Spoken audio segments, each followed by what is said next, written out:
सत श्री अकाल दोस्तों, थोड़े अपने चैनल स्टडी फॉर जीके च थोड़ा स्वागत है। ਅੱਜ ਗੱਲ ਕਰਾਂਗੇ 1857 ਦੇ ਵਿਦਰੋਹ ਦੀ। 1857 ਦਾ ਵਿਦਰੋਹ ਜੋ ਕਿ ਆਧੁਨਿਕ ਇਤਿਹਾਸ ਦਾ ਬਹੁਤ ਹੀ ਇੰਪੋਰਟੈਂਟ ਚੈਪਟਰ ਹੈ, ਇਸ ਦੀ ਅੱਜ ਆਪਾਂ ਗੱਲ ਕਰਨੀ ਹੈ। ਦੇਖੋ 1857 ਦੇ ਵਿਦਰੋਹ ਨੂੰ ਜਿੱਥੇ ਤੁਸੀਂ ਸੈਨਿਕ ਵਿਦਰੋਹ ਬੋਲਦੇ ਹੋ, ਉੱਥੇ ਹੀ ਕਈ ਵਾਰੀ ਇਸ ਨੂੰ ਭਾਰਤ ਦੀ ਆਜ਼ਾਦੀ ਦਾ पहला युद्ध या लड़ाई भी कहा गया। इसलिए इत्थे ये याद रखना जरूरी है कि 1806 ਦੇ ਵਿੱਚ वेलोर नाम की जगह ते भी वेलोर जो कि एक तमिलनाडु का एरिया, वेलोर नाम की जगह ते भी एक सैनिक विद्रोह जिहड़ा सी ओह होया सी। तो इस हिसाब नाल जो पहली लड़ाई या पहला विद्रोह या पहला युद्ध जो बनता है भारत की आज़ादी का, वो 1806 बनता है, ना कि 1857। अगर ऑप्शन च तुहानू दोनों ही डेट्स दित्तियां हुई हैं 1806 और 1857, तो फिर उत्थे तुसी 1806 टिक करोगे, ठीक है, ना कि 1857। तो इस चीज़ को थोड़ा जिहा समझ के चलना है। तो चलते हैं आप अपने जो टॉपिक है 1857 का विद्रोह। देखो 1857 दे विद्रोह की जो डेट सीगी, कदों ये 1857 का विद्रोह होया, वो सी 10 मई 1857। 10 मई 1857 नूं 1857 का विद्रोह जिहड़ा सीगा वो होया सीगा। इसका चिन्ह जो मन्निया जाए या सिंबल जिसनूं तुसीं सिंबल बोल दिंदे हो, तो इसका जो सिंबल है वो है कमल अते रोटी। 1857 के विद्रोह की जो रूपरेखा तैयार की गई सी, या कह लो कि जो रणनीति बनाई गई सी, वो बनाई सी रनोजी बापू अते अजीमुल्ला खां दे वल्लों। रनोजी बापू अते अजीमुल्ला खां कौन सीगे? देखो ये नाना साहब जिन्हों तुसी दंदोपंत दे नाम नाल भी जानते हो, ओदे सेना नायक सीगे। और ये जो रणनीति बनाई गई सी, ये इन्हां वल्लों लंडन दे विच ये रणनीति जो सीगी वो बनाई गई सीगी। और इन्होंने जो तारीख निश्चित की सीगी वो सीगी 31 मई 1857 की। लेकिन आप देखते हैं कि विद्रोह तो 10 मई 1857 नूं होया, लेकिन जो एक तारीख निश्चित की गई सी वो सी 31 मई 1857। तो विद्रोह पहला क्यों शुरू होया, ਇਹਦੇ ਪਿੱਛੇ जो कारण है वो आप अगे जाके देखांगे। लेकिन उस तो पहला आप देख लीए कि 1857 ਦੇ विद्रोह के समय भारत ਅਤੇ इंग्लैंड की जो स्थिति सीगी वो किस तरह की सी। तो देखो 1857 विच इंग्लैंड के प्रधानमंत्री सीगे पामरस्टन। भारत के उस समय जो गवर्नर जनरल सीगे वो सी लॉर्ड कैनिंग, जो कि अगे चल के वाइसराय बने, ठीक है। इंग्लैंड की उस समय महारानी सी महारानी विक्टोरिया। और 1857 के विद्रोह के समय जो मुगल बादशाह सी, जो दिल्ली का मुगल बादशाह सी, वो सी बहादुर शाह जफर टू, जिसनूं तुसीं बहादुर शाह या कल्ले जफर के नाम नाल भी जानते हो। इसका जो टाइम पीरियड अगर मैं देखा तो 1837 तो लैके 1857 तक इसका टाइम सीगा। लेकिन ये काफ़ी बजुर्ग सी, राइटर सी, इस करके आपां इन्हां दे नाल एक परसन बख्त खान नूं भी पढ़ांगे, जो कि बहादुर शाह जफर टू दे सेना नायक सन। 1857 तो पहला ब्रिटिश का जो सैनिक नायक सीगा, जदों लड़ाई शुरू नहीं हुई उस समय जो सैनिक नायक सी ब्रिटिश का वो सी जॉर्ज एनसन। लेकिन 1857 के विद्रोह के समय इस परसन नूं रिप्लेस करके एक नवे सेना नायक नूं लैके आंदा, जिसनूं बोलते हैं कॉलिन कैंपबेल। क्वेश्चन एक बार आया सीगा कि 1857 के विद्रोह नूं किस गजल गो ने अपने अखी देखा। तो मैं उसे ही क्वेश्चन नूं ऐड करता कि वो केड़ा राइटर सी जिसने 1857 के विद्रोह नूं अखी देखा सी, तो वो गजल गो सन मिर्जा गालिब। इन्हां नूं तुसीं सारे ही जानते हो। तो अगे चलते हैं।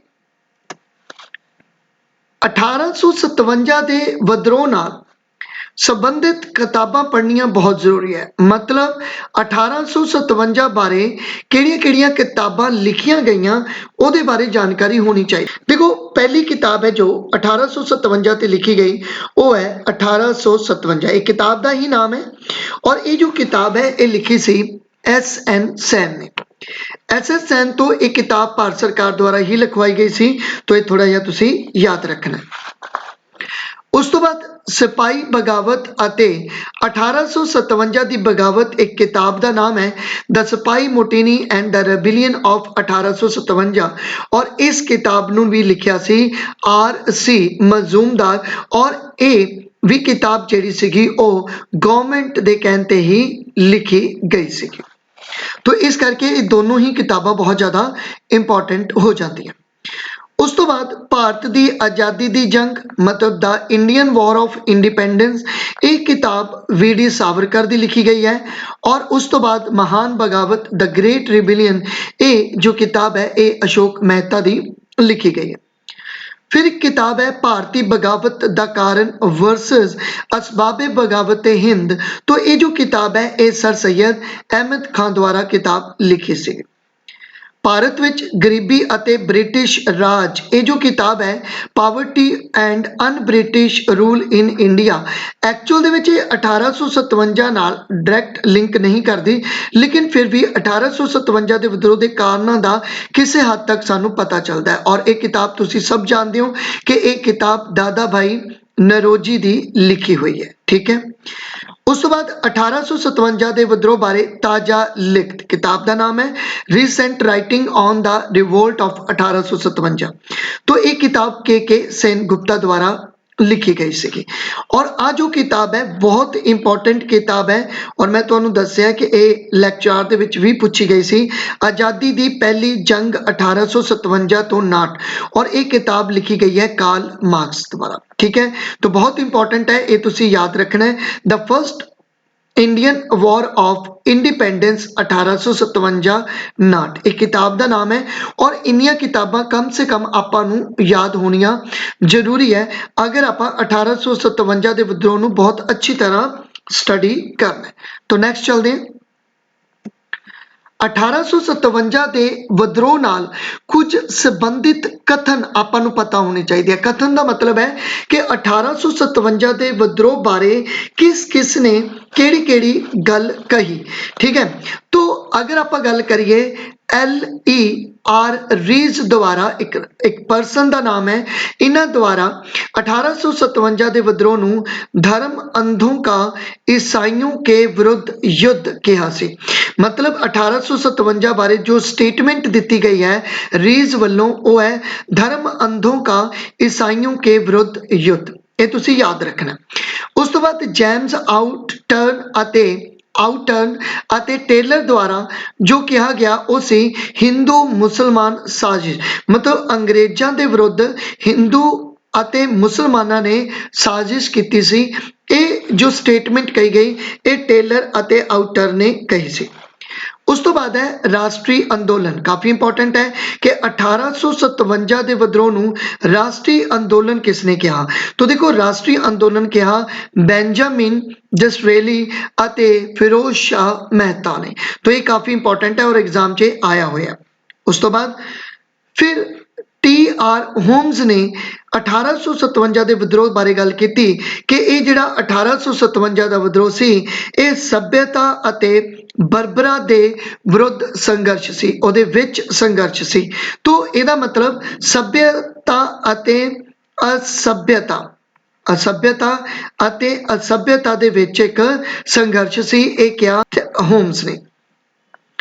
उस तो बाद श्वेत लोगों के विरुद्ध काले लोगों का संघर्ष काले लोग आपां और श्वेत मतलब अंग्रेजों बारे गल कर रहे हैं।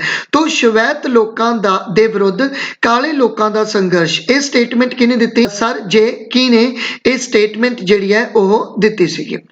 ਉਸ ਤੋਂ ਬਾਅਦ ਆ ਵੀ ਕਾਫੀ ਇੰਪੋਰਟੈਂਟ ਸਟੇਟਮੈਂਟ ਹੈ, ਰਾਸ਼ਟਰੀयता ਦੇ ਅਭਾਵ 'ਚ ਇੱਕ ਸੁਤੰਤਰਤਾ ਸੰਘਰਸ਼ ਸੀ। 1857 ਦੇ ਵਿਦਰੋਹ ਨੂੰ ਰਾਸ਼ਟਰੀयता ਦੇ ਅਭਾਵ ਵਿੱਚ ਇੱਕ ਸੁਤੰਤਰਤਾ ਸੰਘਰਸ਼ ਮੰਨਿਆ ਕਿਸ ਨੇ? ਉਹ ਹੈ S.N. ਸੈਨ ਨੇ। तो ਇਹ ਕਾਫੀ ਇੰਪੋਰਟੈਂਟ ਹੈ ਕਿਉਂਕਿ ਇਸ ਨੂੰ ਇੱਕ ਕਹਿ ਲਓ ਕਿ ਤੁਸੀਂ ਸੁਤੰਤਰਤਾ ਦਾ ਸੰਘਰਸ਼ ਮੰਨਿਆ ਜਾ ਰਿਹਾ, ਪਰ ਇੱਕ ਰਾਸ਼ਟਰੀयता ਦੇ ਅਭਾਵ ਵਿੱਚ ਮੰਨਿਆ ਜਾ ਰਿਹਾ। ਇਸ ਦਾ ਮਤਲਬ ਇਹ ਹੈ ਕਿ ਇਹ ਇੱਕ ਸੁਤੰਤਰਤਾ ਸੰਗਰਾਮ ਤਾਂ ਸੀ, ਲੇਕਿਨ ਇਸ ਵਿੱਚ ਜੋ ਨੈਸ਼ਨਲਿਜ਼ਮ ਦੀ ਭਾਵਨਾ ਸੀਗੀ ਉਹ ਕਿਤੇ ਦੇਖਣ ਨੂੰ ਨਜ਼ਰ ਨਹੀਂ ਆਈ। ਉਸ ਤੋਂ ਬਾਅਦ ਅਗਰ ਆਪਾਂ ਗੱਲ ਕਰੀਏ ਕਿ 1857 ਦੇ ਵਿਦਰੋਹ ਦੇ ਕਾਰਨ ਕਿਹੜੇ ਕਿਹੜੇ ਰਹੇ, ਕੀ ਕਾਰਨ ਰਹੇ, ਕੀ ਰੀਜ਼ਨ ਰਹੇ, ਕੀ ਕੌਜ਼ ਸੀ 1857 ਦੇ ਵਿਦਰੋਹ ਦੇ। ਤਾਂ ਦੇਖੋ ਇਹਨੂੰ ਅਸੀਂ ਕਈ ਕੈਟਾਗਰੀਜ਼ ਦੇ ਵਿੱਚ ਡਿਵਾਈਡ ਕਰਦੇ ਹਾਂ, ਜਿਹਦੇ ਵਿੱਚ ਮੈਂ ਪਹਿਲੀ ਕੈਟਾਗਰੀ ਜੋ ਰੱਖੀ ਹੈ ਉਹ ਰੱਖੀ ਹੈ ਰਾਜਨੀਤਿਕ ਕਾਰਨ। ਮਤਲਬ ਰਾਜਨੀਤਿਕ ਕਾਰਨ ਕੀ ਸੀ 1857 ਦੇ ਵਿਦਰੋਹ ਦੇ, ਜਿਹਦੇ ਵਿੱਚ ਬਹੁਤ ਹੀ ਇੰਪੋਰਟੈਂਟ ਕਾਰਨ ਹੈ ਇੱਕ, ਜਿਸ ਦਾ ਨਾਮ ਹੈ ਸਹਾਇਕ ਸੰਧੀ, ਜਿਹਨੂੰ ਤੁਸੀਂ ਸਬਸਾਈਡਰੀ ਅਲਾਈਅੰਸ ਸਿਸਟਮ ਦੇ ਨਾਂ ਨਾਲ ਵੀ ਜਾਣਦੇ ਹੋ। ਦੇਖੋ ਇਹ ਜੋ ਸਬਸਾਈਡਰੀ ਅਲਾਈਅੰਸ ਸਿਸਟਮ ਸੀ ਇਹ ਲੈ ਕੇ ਆਏ ਸੀ ਲਾਰਡ ਵੈਲਜ਼ਲੀ। ਲਾਰਡ ਵੈਲਜ਼ਲੀ ਜਿਸ ਦਾ ਟਾਈਮ ਪੀਰੀਅਡ 1798 ਤੋਂ ਲੈ ਕੇ 1805 ਤੱਕ ਦਾ ਟਾਈਮ ਪੀਰੀਅਡ ਹੈ, ਤੁਸੀਂ ਯਾਦ ਰੱਖਣਾ ਹੈ। ਤਾਂ ਸਭ ਤੋਂ ਪਹਿਲਾਂ ਇੱਕ ਟ੍ਰੀਟੀ, ਇੱਕ ਸੰਧੀ ਹੁੰਦੀ ਹੈ ਜਿਸ ਨੂੰ ਬੋਲਦੇ ਨੇ ਸਹਾਇਕ ਸੰਧੀ, ਔਰ ਇਸ ਸੰਧੀ ਦੁਆਰਾ ਜਿੰਨੀ ਵੀ ਇੰਗਲਿਸ਼ ਆਰਮੀ ਸੀਗੀ, ਠੀਕ ਹੈ, ਜੋ ਬ੍ਰਿਟਿਸ਼ ਇੰਗਲਿਸ਼ ਆਰਮੀ ਇੰਡੀਆ ਦੇ ਵਿੱਚ ਲਿਆਉਣਾ ਚਾਹੁੰਦੇ ਸੀਗੇ ਉਹ ਲਿਆਂਦੀ ਗਈ ਸੀਗੀ। ਤੋ ਇਸ ਸੰਧੀ ਤੇ ਤੁਹਾਨੂੰ ਕੁਐਸਚਨ ਇਹੀ ਆਉਂਦਾ ਹੁੰਦਾ ਹੈ ਕਿ ਇਸ ਸੰਧੀ ਤੇ ਸਭ ਤੋਂ ਪਹਿਲਾਂ ਸਾਈਨ ਕਿਹਨਾਂ ਨੇ ਕੀਤੇ ਸੀਗੇ? ਤਾਂ ਯਾਦ ਰੱਖਣਾ ਹੈਦਰਾਬਾਦ ਦੇ ਨਿਜ਼ਾਮਾਂ ਨੇ ਸਭ ਤੋਂ ਪਹਿਲਾਂ ਇਸ ਸੰਧੀ ਤੇ ਸਾਈਨ ਜਿਹੜੇ ਸੀਗੇ ਕੀਤੇ ਸੀ, ਔਰ ਉਸ ਤੋਂ ਬਾਅਦ ਮੈਸੂਰ 1798 ਚ, ਤੰਜੋਰ 1799 ਚ, ਅਵਧ 1801 ਦੇ ਵਿੱਚ, ਪੇਸ਼ਵਾ 1802 ਦੇ ਵਿੱਚ, ਭੌਂਸਲੇ 1803 ਵਿੱਚ ਔਰ ਸਿੰਧੀਆ 1804 ਦੇ ਵਿੱਚ ਇਹ ਸਹਾਇਕ ਸੰਧੀ ਨੂੰ ਜਿਹੜਾ ਹੈ ਉਹ ਜੁਆਇਨ ਕਰਦੇ ਹੈ।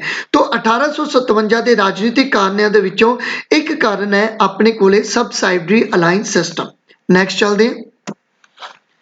ਉਸ ਤੋਂ ਬਾਅਦ ਰਾਜਨੀਤਿਕ ਕਾਰਨਾਂ ਦੇ ਵਿੱਚ ਜੋ ਦੂਸਰਾ ਕਾਰਨ ਆਪਣੇ ਕੋਲੇ ਉਹ ਹੈ ਲੈਪਸ ਦੀ ਨੀਤੀ। ਇਹ ਤੁਸੀਂ ਜਾਣਦੇ ਹੋ ਕਿ ਡਾਕਟਰਾਈਨ ਆਫ ਲੈਪਸ ਕੀ ਸੀ ਕਿ ਅਗਰ ਕਿਸੇ ਰਾਜੇ ਦਾ ਆਪਣਾ ਸਕਾ ਬੇਟਾ ਨਹੀਂ ਤਾਂ ਉਹ ਗੋਦ ਲਏ ਬੱਚੇ ਨੂੰ ਉੱਤਰਾਧਿਕਾਰੀ ਨਹੀਂ ਬਣਾ ਸਕਦਾ ਸੀ, ਔਰ ਇਹ ਜੋ ਟ੍ਰੀਟੀ ਸੀ, ਜੋ ਇਹ ਨੀਤੀ ਸੀ, ਇਹ ਕੌਣ ਲੈ ਕੇ ਆਇਆ ਸੀ? ਇਹ ਲੈ ਕੇ ਆਇਆ ਸੀ ਲਾਰਡ ਡਲਹੌਜੀ। ਔਰ ਲਾਰਡ ਡਲਹੌਜੀ ਦਾ ਟਾਈਮ ਪੀਰੀਅਡ ਬਹੁਤ ਇੰਪੋਰਟੈਂਟ ਹੈ, ਯਾਦ ਰੱਖਣਾ ਹੈ 1848 ਤੋਂ ਲੈ ਕੇ 1856 ਤੱਕ ਦਾ ਇਸ ਦਾ ਟਾਈਮ ਪੀਰੀਅਡ। ਦੇਖੋ ਇਸ ਦੇ ਵਿੱਚ ਕੀ ਸੀਗਾ ਕਿ ਆਪਾਂ ਕਿਹਾ ਕਿ ਅਗਰ ਕਿਸੇ ਰਾਜੇ ਦਾ ਆਪਣਾ ਬੇਟਾ ਨਹੀਂ ਤਾਂ ਉਹ ਰਾਜ ਕਿਹਦੇ ਕੋਲੇ ਚਲਾ ਜਾਊਗਾ? ਅੰਗਰੇਜ਼ਾਂ ਕੋਲੇ ਚਲਾ ਜਾਊਗਾ। ਤਾਂ ਇਸ ਨੀਤੀ ਦੁਆਰਾ, ਜੋ ਲੈਪਸ ਦੀ ਨੀਤੀ ਦੁਆਰਾ ਜੋ ਪਹਿਲਾ ਸਟੇਟ ਕੈਪਚਰ ਕੀਤਾ ਗਿਆ ਸੀ ਉਹਦਾ ਨਾਮ ਸੀ ਸਤਾਰਾ। ਬਹੁਤ ਵਾਰੀ ਕੁਐਸਚਨ ਆਇਆ, ਠੀਕ ਹੈ। 1848 ਦੇ ਵਿੱਚ, ਠੀਕ ਹੈ, ਸਭ ਤੋਂ ਪਹਿਲਾਂ ਜੋ ਸਟੇਟ ਕੈਪਚਰ ਕੀਤਾ ਗਿਆ ਸੀ ਉਸ ਦਾ ਨਾਮ ਸੀ ਸਤਾਰਾ। 1848 ਦੇ ਵਿੱਚ ਇਹ ਕੈਪਚਰ ਕੀਤਾ ਗਿਆ ਸੀਗਾ। ਉਸ ਤੋਂ ਬਾਅਦ ਹੀ 1848 ਦੇ ਵਿੱਚ ਦੂਸਰੇ ਐਂਗਲੋ ਸਿੱਖ ਯੁੱਧ ਤੋਂ ਬਾਅਦ ਮਹਾਰਾਜਾ ਦਲੀਪ ਸਿੰਘ ਤੋਂ ਵੀ ਪੰਜਾਬ ਨੂੰ ਜਿਹੜਾ ਸੀਗਾ ਉਹ ਇਸੇ ਨੀਤੀ ਦੁਆਰਾ ਖੋਲਿਆ ਗਿਆ ਸੀਗਾ, ਔਰ ਦਲੀਪ ਸਿੰਘ ਤੋਂ ਹੀ ਜੋ ਕੋਹਿਨੂਰ ਹੀਰਾ ਹੈ, ਤੁਹਾਨੂੰ ਪਤਾ ਹੈ ਕਿ ਇਹ ਜਿਹੜਾ ਕੋਹਿਨੂਰ ਹੀਰਾ ਹੈ ਇਹ ਇੰਡੀਆ ਦਾ ਕੋਹਿਨੂਰ ਹੀਰਾ ਸੀ, ਪੰਜਾਬ ਤੇ ਮਹਾਰਾਜਾ ਰਣਜੀਤ ਸਿੰਘ ਕੋਲੇ ਸੀ, ਲੇਕਿਨ ਉਸ ਤੋਂ ਬਾਅਦ ਮਹਾਰਾਜਾ ਰਣਜੀਤ ਸਿੰਘ ਦੇ ਹੀ ਪੁੱਤਰ ਦਲੀਪ ਸਿੰਘ ਕੋਲੇ ਆਂਦਾ ਹੈ, ਔਰ 1849 ਦੇ ਵਿੱਚ ਇਹ ਜਿਹੜਾ ਕੋਹਿਨੂਰ ਹੀਰਾ ਇਹ ਮਹਾਰਾਣੀ ਵਿਕਟੋਰੀਆ ਨੂੰ ਭੇਟ ਕਰਵਾ ਦਿੱਤਾ ਜਾਂਦਾ ਹੈਗਾ। तो 1848 ਦੇ ਵਿੱਚ ਪਹਿਲਾ ਸਤਾਰਾ ਔਰ ਫਿਰ ਪੰਜਾਬ ਨੂੰ ਜਿਹੜਾ ਸੀ ਉਹ ਕੈਪਚਰ ਕੀਤਾ ਗਿਆ ਸੀ। ਉਸ ਤੋਂ ਬਾਅਦ ਸੰਬਲਪੁਰ, ਜੈਤਪੁਰ, ਬਾਗਤ, ਉਦੈਪੁਰ, ਝਾਂਸੀ, ਨਾਗਪੁਰ ਔਰ ਲਾਸਟ ਦੇ ਵਿੱਚ ਜੋ ਸਟੇਟ ਕੈਪਚਰ ਕੀਤੀ ਗਈ ਸੀ ਡਾਕਟਰਾਈਨ ਆਫ ਲੈਪਸ ਦੇ ਅੰਡਰ ਉਹ ਸੀ ਅਵਧ ਨੂੰ ਕੈਪਚਰ ਕੀਤਾ ਗਿਆ ਸੀ 1856 ਦੇ ਵਿੱਚ। ਉਸ ਤੋਂ ਬਾਅਦ ਕਰੋਲੀ ਨਾਮ ਦਾ ਵੀ ਇੱਕ ਏਰੀਆ ਸੀ ਜਿਹੜਾ ਕਿ ਇਹਨਾਂ ਨੇ ਕੈਪਚਰ ਕੀਤਾ ਸੀ, ਲੇਕਿਨ ਇਹਨੂੰ ਹੜੱਪ ਕਰਨ ਤੋਂ ਬਾਅਦ ਵਾਪਸ ਕਰਤਾ ਸੀ, ਛੱਡ ਦਿੱਤਾ ਸੀ। ਔਰ ਅਗਰ ਕੁਐਸਚਨ ਆ ਜਾਏ ਕਿ ਵੀ ਕਿਹੜੇ ਏਰੀਏ ਨੂੰ ਡਾਕਟਰਾਈਨ ਆਫ ਲੈਪਸ ਦੀ ਨੀਤੀ ਵਿੱਚ ਹੜੱਪ ਕੀਤਾ ਗਿਆ ਲੇਕਿਨ ਬਾਅਦ ਵਿੱਚ ਵਾਪਸ ਕੀਤਾ ਗਿਆ ਤਾਂ ਉਹ ਸੀਗਾ ਕਰੋਲੀ। ਤਾਂ ਨੈਕਸਟ ਚੱਲਦੇ ਹਾਂ। ਦੇਖੋ ਇੱਥੇ ਅਵਧ ਬਾਰੇ ਥੋੜੀ ਡਿਟੇਲ ਯਾਦ ਰੱਖਣੀ ਹੈ ਕਿ ਅਵਧ ਜਿਸ ਨੂੰ 1856 ਦੇ ਵਿੱਚ ਹੜੱਪ ਦੀ ਨੀਤੀ ਦੁਆਰਾ ਆਖਰੀ ਰਾਜ ਦੇ ਰੂਪ ਵਿੱਚ ਅੰਗਰੇਜ਼ੀ ਰਾਜ ਦੇ ਵਿੱਚ ਮਿਲਾਇਆ ਗਿਆ ਸੀਗਾ। ਐਕਚੁਅਲ ਦੇ ਵਿੱਚ ਅਵਧ ਦਾ ਇੱਕ ਨਵਾਬ ਸੀ ਵਾਜਦ ਅਲੀ ਸ਼ਾਹ। ਇਸ ਦੇ ਸਾਮਰਾਜ ਨੂੰ ਕੁਸ਼ਾਸਨ ਦਾ ਆਧਾਰ ਬਣਾ ਕੇ कुशासन का आधार बना के कैप्चर किया गया सीगा। ठीक है, ये तुसी थोड़ा याद रखना है। तो कुशासन मतलब कि शासन प्रॉपर नहीं चलाया जा रहा, इस करके इस अवध नूं असीं अपने राज विच शामिल करते हैं। पर उस समय दिक्कत ये सीगी कि जो उस समय ब्रिटिश सेना सी, उस ब्रिटिश सेना दे विच जो बंगाल की टुकड़ी सीगी, जो बंगाल की जो सैनिक टुकड़ी सी, ਉਹਦੇ ਵਿੱਚ ਜ਼ਿਆਦਾਤਰ ਜਿਹੜੇ सैनिक ਸੀਗੇ ਉਹ ਕਿੱਥੋਂ ਦੇ ਸੀ, ਅਵਧ ਦੇ ਸੀ। ਇਸ ਕਰਕੇ ਇਸ सैनिक ਵਿਦਰੋਹ ਨੂੰ ਤੁਸੀਂ ਕਹਿ ਸਕਦੇ ਹੋ ਕਿ ਇਸ सैनिक ਵਿਦਰੋਹ ਦੀ ਅੱਗ ਵਿੱਚ ਜੋ ਘਿਓ ਦਾ ਕੰਮ ਕੀਤਾ ਉਹ ਇਸ ਅਵਧ ਨੂੰ कैप्चर करना ਕੀਤਾ ਲੈਪਸ ਦੀ नीति द्वारा। तुसी इस तरह इसनूं समझ सकते हो। देखो वाजिद अली शाह की मौत तो बाद उसकी जो पत्नी सी बेगम हजरत महल, इसने अपने एक बेटे बिरजिस कादर नूं नवाब घोषित करता है। बहुत छोटा सी तो इसनूं नवाब घोषित करता और आप इसकी सरप्रस्त के रूप में जिहड़ा सी अवध ते कंट्रोल करन लगी। यही कारण रहा कि अवध तो या लखनऊ तो 1857 की वांगडोर किने सांभी सी, वो बेगम हजरत महल ने वो वांगडोर जिहड़ी सी वो सांभी सी। तो प्लीज इस चीज़ नूं थोड़ा जिहा तुसीं याद रखना है। उस तो बाद 1857 के विद्रोह के राजनीतिक कारणों में नैक्सट जो कारण है वो है मुगल बादशाह नाल दुर्व्यवहार। देखो जो उस समय के मुगल बादशाह सीगे उन्हां नाल काफ़ी दुर्व्यवहार किया जाता सी। तो केड़ा केड़ा दुर्व्यवहार किया गया उहदी अगर गल करा तो देखो 1803 विच अंग्रेज़ां ने दिल्ली ते अधिकार कर लिया अते बंगाल के गवर्नर जनरल लॉर्ड वेल्जली के समय ये अधिकार किया गया। तो सीधा क्वेश्चन आता है कि अंग्रेजों ने दिल्ली ते कदों अधिकार किया जी, 1803 च किया। किस गवर्नर जनरल के समय किया तो लॉर्ड वेल्जली के समय ये किया सी। ये वही वेल्जली जिन्हां दे समय जिहड़ी सीगी वो किहड़ी नीति आई सीगी, सहायक संधि आई सीगी। ठीक है, नैक्सट चलते हैं। उस तो बाद 1823 विच बंगाल के governor general lord Amherst ने दिल्ली के लाल किले पहुंचा और इत्थे पहुंच के मुगल बादशाह अकबर टू का निरादर किया। देखो निरादर का मतलब ये है कि ये जो अपने कोले लॉर्ड एम हर्ट्स है ये दिल्ली के लाल किले विच पहुंचते हैं और अकबर टू इत्थे याद रखना है अकबर टू, तो अकबर टू दे दरबार विच जाके उन्होंने बराबर बैठ जाता है। ठीक है, जिस करके मतलब ये मन्निया जाता है कि इसने अकबर टू का जिहड़ा सी वो निरादर किया सीगा। ठीक है, तो ये चीज़ का ध्यान रखना है। 1842 की गल करा तो इस दे विच लॉर्ड ऑकलैंड द्वारा मुगल बादशाहां दे अधिकार खोले गए भी। ठीक है, तो मुगल बादशाहां नूं जो अधिकार दिते गए सीगे वो भी हुण तिकर खोले गए सी। तो किस दे द्वारा, लॉर्ड ऑकलैंड के द्वारा खोले गए। ये वही ऑकलैंड है जिसने जो सी अफगानिस्तान ते अटैक करवाया सीगा और इत्थे ही एंग्लो अफगान युद्ध की भी गल होंदी है। तो एंग्लो अफगान युद्ध के समय भी लॉर्ड ऑकलैंड ही सीगा। उस तो बाद आ गया अपने कोले लॉर्ड एलनब्रो। देखो लॉर्ड एलनब्रो ने की किया कि जिन्ने भी बादशाह सी, जो भी बादशाह की पेंशन होंदी सी, वो सारी दी सारी पेंशन भी बंद कर दी गई और सिक्कियां तो भी इन्हां दे नाम जिहड़े सी हटा दिते गए, क्योंकि उस समय जो सिक्के चलते सी उन्हां ते मुगल बादशाहां दे नाम अंकित हुंदे सीगे, लेकिन इत्थे इन्हां सिक्कियां तो नाम भी जिहड़े सी वो हटा दिते गए थे। 1856 विच लॉर्ड डलहौजी ने बहादुर शाह जफर टू नूं लाल किला छड्डण दा भी आदेश दिता और उसनूं कुतुब मीनार जो दिल्ली दे विच जो महरौली नाम की जगह हैगी है, दिल्ली दे विच महरौली नाम की जगह उत्थे तुहानूं पता है कि कुतुब मीनार परिसर है जिथे कुतुब मीनार बनाई गई है, तो उत्थे रहन का आदेश दिता कि भी तू हुण महरौली दे दिल्ली दे महरौली दे विच कुतुब मीनार परिसर दे विच ही रहेगा, क्योंकि दिल्ली का लाल किला जिहड़ा सी ओह अंग्रेज़ां ने जिहड़ा सी ओह अपने कब्जे विच ले लिया सीगा। उस तो बाद राजनीतिक कारणों विच जो उस तो बाद का कारण आंदा है वो आंदा है अपने कोले इमाम कमीशन। अगर मैं इमाम कमीशन की गल करा तो इमाम कमीशन 1854 दे विच आया और इसनूं भी लॉर्ड डलहौजी ही लैके आया।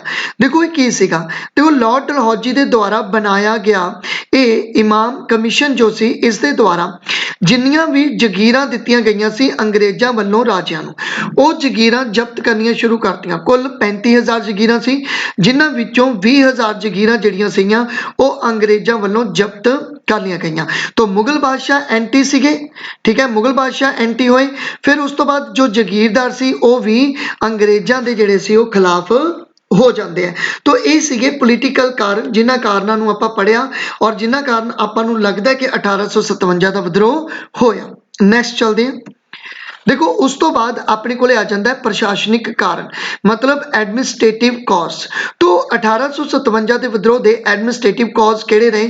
ਤੋ ਦੇਖੋ ਇਹਦੇ ਵਿੱਚ ਸੀ ਬ੍ਰਿਟਿਸ਼ ਸੈਨਾ ਵਿੱਚ ਭਾਰਤੀ ਸੈਨਿਕਾਂ ਦੇ ਨਾਲ ਭੇਦਭਾਵ ਕੀਤਾ ਜਾਂਦਾ ਸੀ ਬਈ, ਠੀਕ ਹੈ, ਉਹਨਾਂ ਨਾਲ ਵਿਤਕਰਾ ਕੀਤਾ ਜਾਂਦਾ ਸੀ, ਡਿਸਕ੍ਰਿਮੀਨੇਸ਼ਨ ਕੀਤਾ ਜਾਂਦਾ ਸੀਗਾ, ਠੀਕ ਹੈ।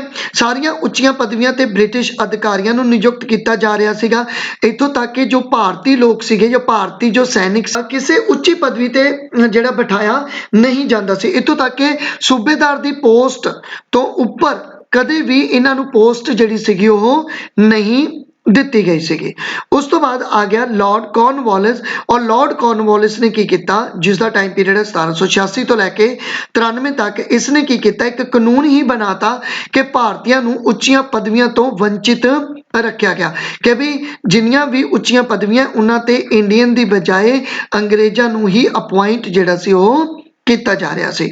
ਔਰ ਉਸ ਤੋਂ ਬਾਅਦ ਕੀ ਹੈ ਕਿ ਕੰਪਨੀ ਦੇ ਜੋ ਕਰਮਚਾਰੀ ਸੀ ਇਹ ਵੀ ਬਹੁਤ ਜ਼ਿਆਦਾ ਭ੍ਰਿਸ਼ਟ ਹੋ ਚੁੱਕੇ ਸੀਗੇ। ਤੋ ਇਹ ਕੁਝ ਕਾਰਨ ਸੀ, ਪ੍ਰਸ਼ਾਸਨਿਕ ਕਾਰਨ, ਜਿਨ੍ਹਾਂ ਕਰਕੇ 1857 ਦਾ ਵਿਦਰੋਹ ਜਿਹੜਾ ਸੀਗਾ ਉਹ ਹੋਇਆ। ਉਸ ਤੋਂ ਬਾਅਦ ਆਰਥਿਕ ਕਾਰਨਾਂ ਦੀ ਅਗਰ ਮੈਂ ਗੱਲ ਕਰਾਂ ਤਾਂ ਇਕਨੋਮਿਕ ਕੌਜ਼ ਦੇ ਵਿੱਚ ਅਸੀਂ ਦੇਖਦੇ ਹਾਂ ਕਿ ਭਾਰਤ ਦਾ ਅਣ ਉਦਯੋਗੀਕਰਨ ਕੀਤਾ ਗਿਆ। ਦੇਖੋ ਭਾਰਤ ਦਾ ਅਣ ਉਦਯੋਗੀਕਰਨ ਦਾ ਮਤਲਬ ਹੈ ਕਿ ਜੋ ਭਾਰਤ ਦਾ ਪਰੰਪਰਾਗਤ ਆਰਥਿਕ ਢਾਂਚਾ ਸੀਗਾ, ਠੀਕ ਹੈ, ਉਸ ਨੂੰ ਤਬਾਹ ਕਰਤਾ, ਉਸ ਨੂੰ ਖਤਮ ਕਰਤਾ। ਦੇਖੋ ਅੰਗਰੇਜ਼ੀ ਕੰਪਨੀਆਂ ਦੀਆਂ ਜੋ ਬਸਤੀਵਾਦੀ ਨੀਤੀਆਂ ਸੀਗੀਆਂ, ਠੀਕ ਹੈ, ਉਸਨੇ ਭਾਰਤੀ ਸਮਾਜ ਨੂੰ ਬਹੁਤ ਨੁਕਸਾਨ ਪਹੁੰਚਾਇਆ। ਪਰੰਪਰਾਗਤ ਆਰਥਿਕ ਢਾਂਚਾ ਖਤਮ ਕਰ ਦਿੱਤਾ ਗਿਆ। ਕੀ ਸੀਗਾ? ਖੱਡੀ ਬੁਣਨਾ, ਠੀਕ ਹੈ, ਸੂਤ ਕੱਤਣਾ, तो ਜੋ ਇਸ ਤਰ੍ਹਾਂ ਦੇ ਕੰਮ ਸੀ, ਭਾਂਡੇ ਬਣਾਉਣਾ ਮਿੱਟੀ ਦੇ, ਉਹ ਸਾਰੇ ਦੇ ਸਾਰੇ ਜਿਹੜੇ ਕੰਮ ਸੀਗੇ ਉਹਨਾਂ ਨੂੰ ਖਤਮ ਕਰ ਦਿੱਤਾ ਗਿਆ ਸੀਗਾ ਇਸ ਬਸਤੀਵਾਦ ਨੀਤੀਆਂ ਨੇ। ਦੇਖੋ ਭਾਰਤ ਦੇ ਪਰੰਪਰਾਗਤ ਉਦਯੋਗਾਂ ਤੇ ਕਾਫੀ ਬੁਰਾ ਪ੍ਰਭਾਵ ਪੈਂਦਾ। ਕੀ ਪ੍ਰਭਾਵ ਪੈਂਦਾ? ਉਸ ਸਮੇਂ ਮੈਂ ਤੁਹਾਨੂੰ ਦੱਸਿਆ ਕਿ ਕੱਪੜਾ ਜੋ ਸੀ ਉਹ ਕਾਫੀ ਮਾਤਰਾ ਦੇ ਵਿੱਚ ਆਪਣੇ ਇੱਥੇ ਬਣਾਇਆ ਜਾਂਦਾ ਸੀ। ਕੱਪੜਾ ਉਦਯੋਗ ਲੱਗੇ ਹੋਏ ਸੀ ਢਾਕਾ ਦੇ ਵਿੱਚ, ਸੂਰਤ ਦੇ ਵਿੱਚ ਕੱਪੜੇ ਦੀਆਂ ਫੈਕਟਰੀਆਂ ਜਿਹੜੀਆਂ ਸੀਗੀਆਂ ਉਹ ਲੱਗੀਆਂ ਹੁੰਦੀਆਂ ਸੀਗੀਆਂ। ਤੋ ਇੱਥੇ ਸੂਤੀ ਕੱਪੜਾ ਜਿਹੜਾ ਸੀ ਉਹ ਬਣਾਇਆ ਜਾਂਦਾ ਸੀ, ਔਰ ਢਾਕਾ ਅਤੇ ਸੂਰਤ ਸੂਤੀ ਕੱਪੜੇ ਦੇ ਲਈ ਕਾਫੀ ਮਸ਼ਹੂਰ ਵੀ ਸਨ। ਲੇਕਿਨ ਇਹਨਾਂ ਨੇ ਕੀ ਕੀਤਾ, ਇਹਨਾਂ ਭਾਰਤੀ ਉਦਯੋਗਾਂ ਦੀ ਮੰਗ ਨੂੰ ਖਤਮ ਕਰ ਦਿੱਤਾ ਗਿਆ ਅਤੇ ਹੁਣ ਸੂਤੀ ਕੱਪੜਾ ਮਤਲਬ ਇੱਥੋਂ ਕੱਚਾ ਮਾਲ ਲੈ ਕੇ ਗਏ, ਠੀਕ ਹੈ, ਔਰ ਕੱਚਾ ਮਾਲ ਲਿਜਾ ਕੇ ਇੰਗਲੈਂਡ ਦੇ ਮਾਨਚੈਸਟਰ ਦੇ ਵਿੱਚ ਹੀ ਸੂਤੀ ਕੱਪੜਾ ਬਣਾਇਆ ਗਿਆ ਔਰ ਦੁਬਾਰਾ ਫਿਰ ਭਾਰਤ ਦੇ ਹੀ ਬਾਜ਼ਾਰ ਦੇ ਵਿੱਚ ਉਸ ਨੂੰ ਵੇਚਿਆ ਗਿਆ, ਜਿਸ ਕਰਕੇ ਜਿੰਨਾ ਵੀ ਭਾਰਤ ਦਾ ਉਦਯੋਗ ਸੀਗਾ ਉਹ ਸਾਰੇ ਦਾ ਸਾਰਾ ਖਤਮ ਹੋਣਾ ਸ਼ੁਰੂ ਹੋ ਗਿਆ। ਉਸ ਤੋਂ ਬਾਅਦ ਹੈ ਖੇਤੀ ਦਾ ਵਣਜੀਕਰਨ ਕਰਨਾ। ਦੇਖੋ ਐਗਰੀਕਲਚਰ ਦੇ ਵਿੱਚ ਸਟਾਰਟਿੰਗ 'ਚ ਅਸੀਂ ਜੋ ਸੀਗੀਆਂ ਉਹ ਖਾਣ ਵਾਲੀਆਂ ਹੀ ਵਸਤੂਆਂ ਦੀ ਖੇਤੀ ਕਰਦੇ ਸੀ, ਜਿਵੇਂ ਕਣਕ ਹੋ ਗਿਆ, ਚਾਵਲ ਹੋ ਗਿਆ, ਤਾਂ ਉਸ ਦੀ ਹੀ ਖੇਤੀ ਕਰਿਆ ਕਰਦੇ ਸਨ।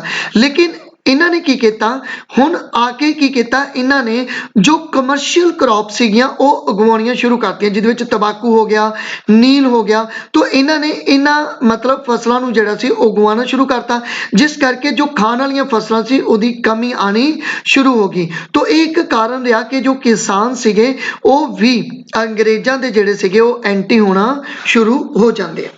ਉਸ ਤੋਂ ਬਾਅਦ ਕੁਝ ਨਵੀਆਂ ਮਾਲੀਆ ਪ੍ਰਣਾਲੀਆਂ ਮਤਲਬ ਰੈਵਨਿਊ ਸਿਸਟਮ ਜਿਹੜਾ ਸੀਗਾ ਉਹ ਲੈ ਕੇ ਆਂਦਾ। ਤਾਂ ਕਿਹੜੇ ਨਿਊ ਰੈਵਨਿਊ ਸਿਸਟਮ ਆਏ? ਤੁਹਾਨੂੰ ਪਤਾ ਹੀ ਹੈ ਕਿ 3 ਆਪਾਂ ਰੈਵਨਿਊ ਸਿਸਟਮ ਜਿਹੜਾ ਉਹ ਪੜ੍ਹਦੇ ਹਾਂ। ਇੱਕ ਹੈ ਸਥਾਈ ਬੰਦੋਬਸਤ ਪ੍ਰਣਾਲੀ, ਠੀਕ ਹੈ, ਇਹ ਜੋ ਸਥਾਈ ਬੰਦੋਬਸਤ ਪ੍ਰਣਾਲੀ ਸੀਗੀ ਜਿਸ ਨੂੰ ਤੁਸੀਂ ਪਰਮਾਨੈਂਟ ਸੈਟਲਮੈਂਟ ਸਿਸਟਮ ਬੋਲਦੇ ਹੋ, ਠੀਕ ਹੈ, ਔਰ ਜਿਸ ਨੂੰ ਯਾਦ ਰੱਖਣਾ ਤੁਸੀਂ, ਜਿਸ ਨੂੰ ਜ਼ਮੀਂਦਾਰੀ ਸਿਸਟਮ ਵੀ ਕਿਹਾ ਜਾਂਦਾ ਹੈ। ਬਹੁਤ ਇੰਪੋਰਟੈਂਟ ਹੈ ਕਿਉਂਕਿ ਤੁਹਾਨੂੰ ਕੁਐਸਚਨ ਤਿੰਨੇ ਨਾਮ ਤੇ ਆ ਸਕਦਾ ਹੈ, ਠੀਕ ਹੈ। ਤਾਂ ਇਹ ਸਥਾਈ ਬੰਦੋਬਸਤ ਜਿਹਨੂੰ ਪਰਮਾਨੈਂਟ ਵੀ ਬੋਲਦੇ ਆ ਔਰ ਜ਼ਮੀਂਦਾਰੀ ਵੀ ਬੋਲਦੇ ਆ, ਇਹ ਲਾਰਡ ਕਾਰਨਵਾਲਿਸ ਜਿਹੜਾ ਸੀ ਉਹ ਲੈ ਕੇ ਆਇਆ ਸੀਗਾ, ਠੀਕ ਹੈ।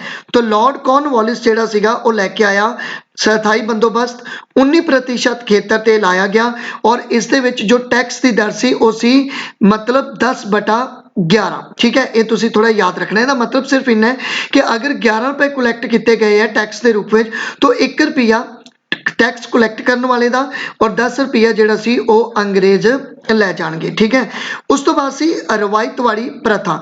देखो रवायतवाड़ी प्रथा लॉर्ड हैस्टिंग के समय थॉमस मुनरो या जिन्हों हैरी मुनरो भी बोलते हैं वो लैके आया सी और इस करके इसनों मुनरो सिस्टम के नाम नाल भी जानिया जाता है और ये पूरे देश के 51% हिस्से ते लाया गया और ये दर 50% मतलब 1/2 जिहड़ा सीगा वो टैक्स लिता जाता सी। उस तो बाद आई महलवाड़ी प्रणाली। देखो महलवाड़ी प्रणाली की गल करिए तो ये जिहड़ी महलवाड़ी प्रणाली है इसनों विलियम बेंटिक दे समय लिया गया और 30% हिस्से ते इनू लागू किया गया सी और टैक्स की दर जिहड़ी सी वो 66% जिहड़ी सी वो रखी जाती सी। तो ये थोड़ा याद रखना है कि जो न्यू रेवन्यू सिस्टम उस समय आया उसने टैक्स की दर इन्नी ज़्यादा वधाती कि किसान जिहड़े सीगे वो अंग्रेज़ों के एंटी होना शुरू हो गए। उस तो बाद मुक्त बाजार नीति 1813 दे विच आई। देखो हुण तिकर 1813 तो पहला पहला जो ईस्ट इंडिया कंपनी सी इंडिया दे विच वो कल्ली इक्को एक कंपनी सी जो व्यापार करती पई सी, लेकिन 1813 तो बाद बहुत सारिया जिहड़ियां इंग्लैंड दीयां कंपनियां सी उन्होंने ये परमिशन मिली कि वो इंडिया नाल व्यापार जिहड़ा सीगा वो कर सकती है। तो इस करके जो मुक्त बाजार नीति जिहड़ी सीगी व्यापार नीति सी वो लैके आंदी और इत्थे ही 1813 दे विच ईस्ट इंडिया कंपनी की जिहड़ी सी वो मोनोपोली भी की कर दी गई, खत्म कर दी गई सी, जिस करके बहुत सारिया कंपनियां इंडिया च आ गई और उन्होंने जो लोकल मार्केट सी वो पूरे का पूरा कब्जा जिहड़ा सी वो कर लिया सी। तो ये कुछ इकोनॉमिक कारण रहे 1857 के विद्रोह के। उस तो बाद अगर आप गल करिए धार्मिक अते समाजिक कारणों की तो उस दे विच आ जाता है कि देखो भारत दे विच ईसाई मिशनरीज का आगमन होया, मतलब ईसाई जत्थे, ठीक है, ईसाई जिहड़े जत्थे सीगे वो इंडिया दे विच आने शुरू होंदे हैं और इंडिया दे विच इंडियन लोकां नूं खासकर पंजाब वाला एरिया दे विच भी ये बहुत ज़्यादा मतलब जिहड़ा सीगा वो सिखां नूं हिंदुआं नूं जिहड़ा सी वो ईसाई बनाया गया सी, जिस दी एग्जाम्पल तुहानूं पता ही है कि दलीप सिंह नूं जिहड़ा सीगा वो ईसाई बना दिता गया सी। दलीप सिंह जो पंजाब का उस समय महाराजा सी। तो इत्थे जो एक चार्टर एक्ट आंदा है 1813 इस दे तहत ईसाई मिशनरियां नूं भारत विच ईसाई धर्म का प्रचार करन दी आग्या जिहड़ी सी ओह दे दित्ती सी और ईसाई जिहड़े सीगे वो हिंदुआं दे नाल अते मुसलमानां दे नाल नफरत करन लगे और ईसाई हिंदुआं नूं तां बर्बर कहंदे सीगे, ठीक है, असभ्य बोलदे सी और ईसाई मुसलमानां नूं तां कट्टर अते बेईमान ही मनदे सी। यही कारण रहा कि बहुत सारे हिंदू अते मुसलमानां नूं सिखां नूं जिहड़ा सी वो ईसाई बनाना शुरू किया गया। उस तो बाद अगर आप गल करिए रंग भेत की नीति, देखो अंग्रेजा ने दक्षिणी अफ्रीका की तरह भारत विच भी नस्लवाद की नीति अपनाई और अंग्रेजा वालों भारतीयों नूं निग्गर यानी कि काले लोग या सूअर कह के भी बुलाया जाता सीगा।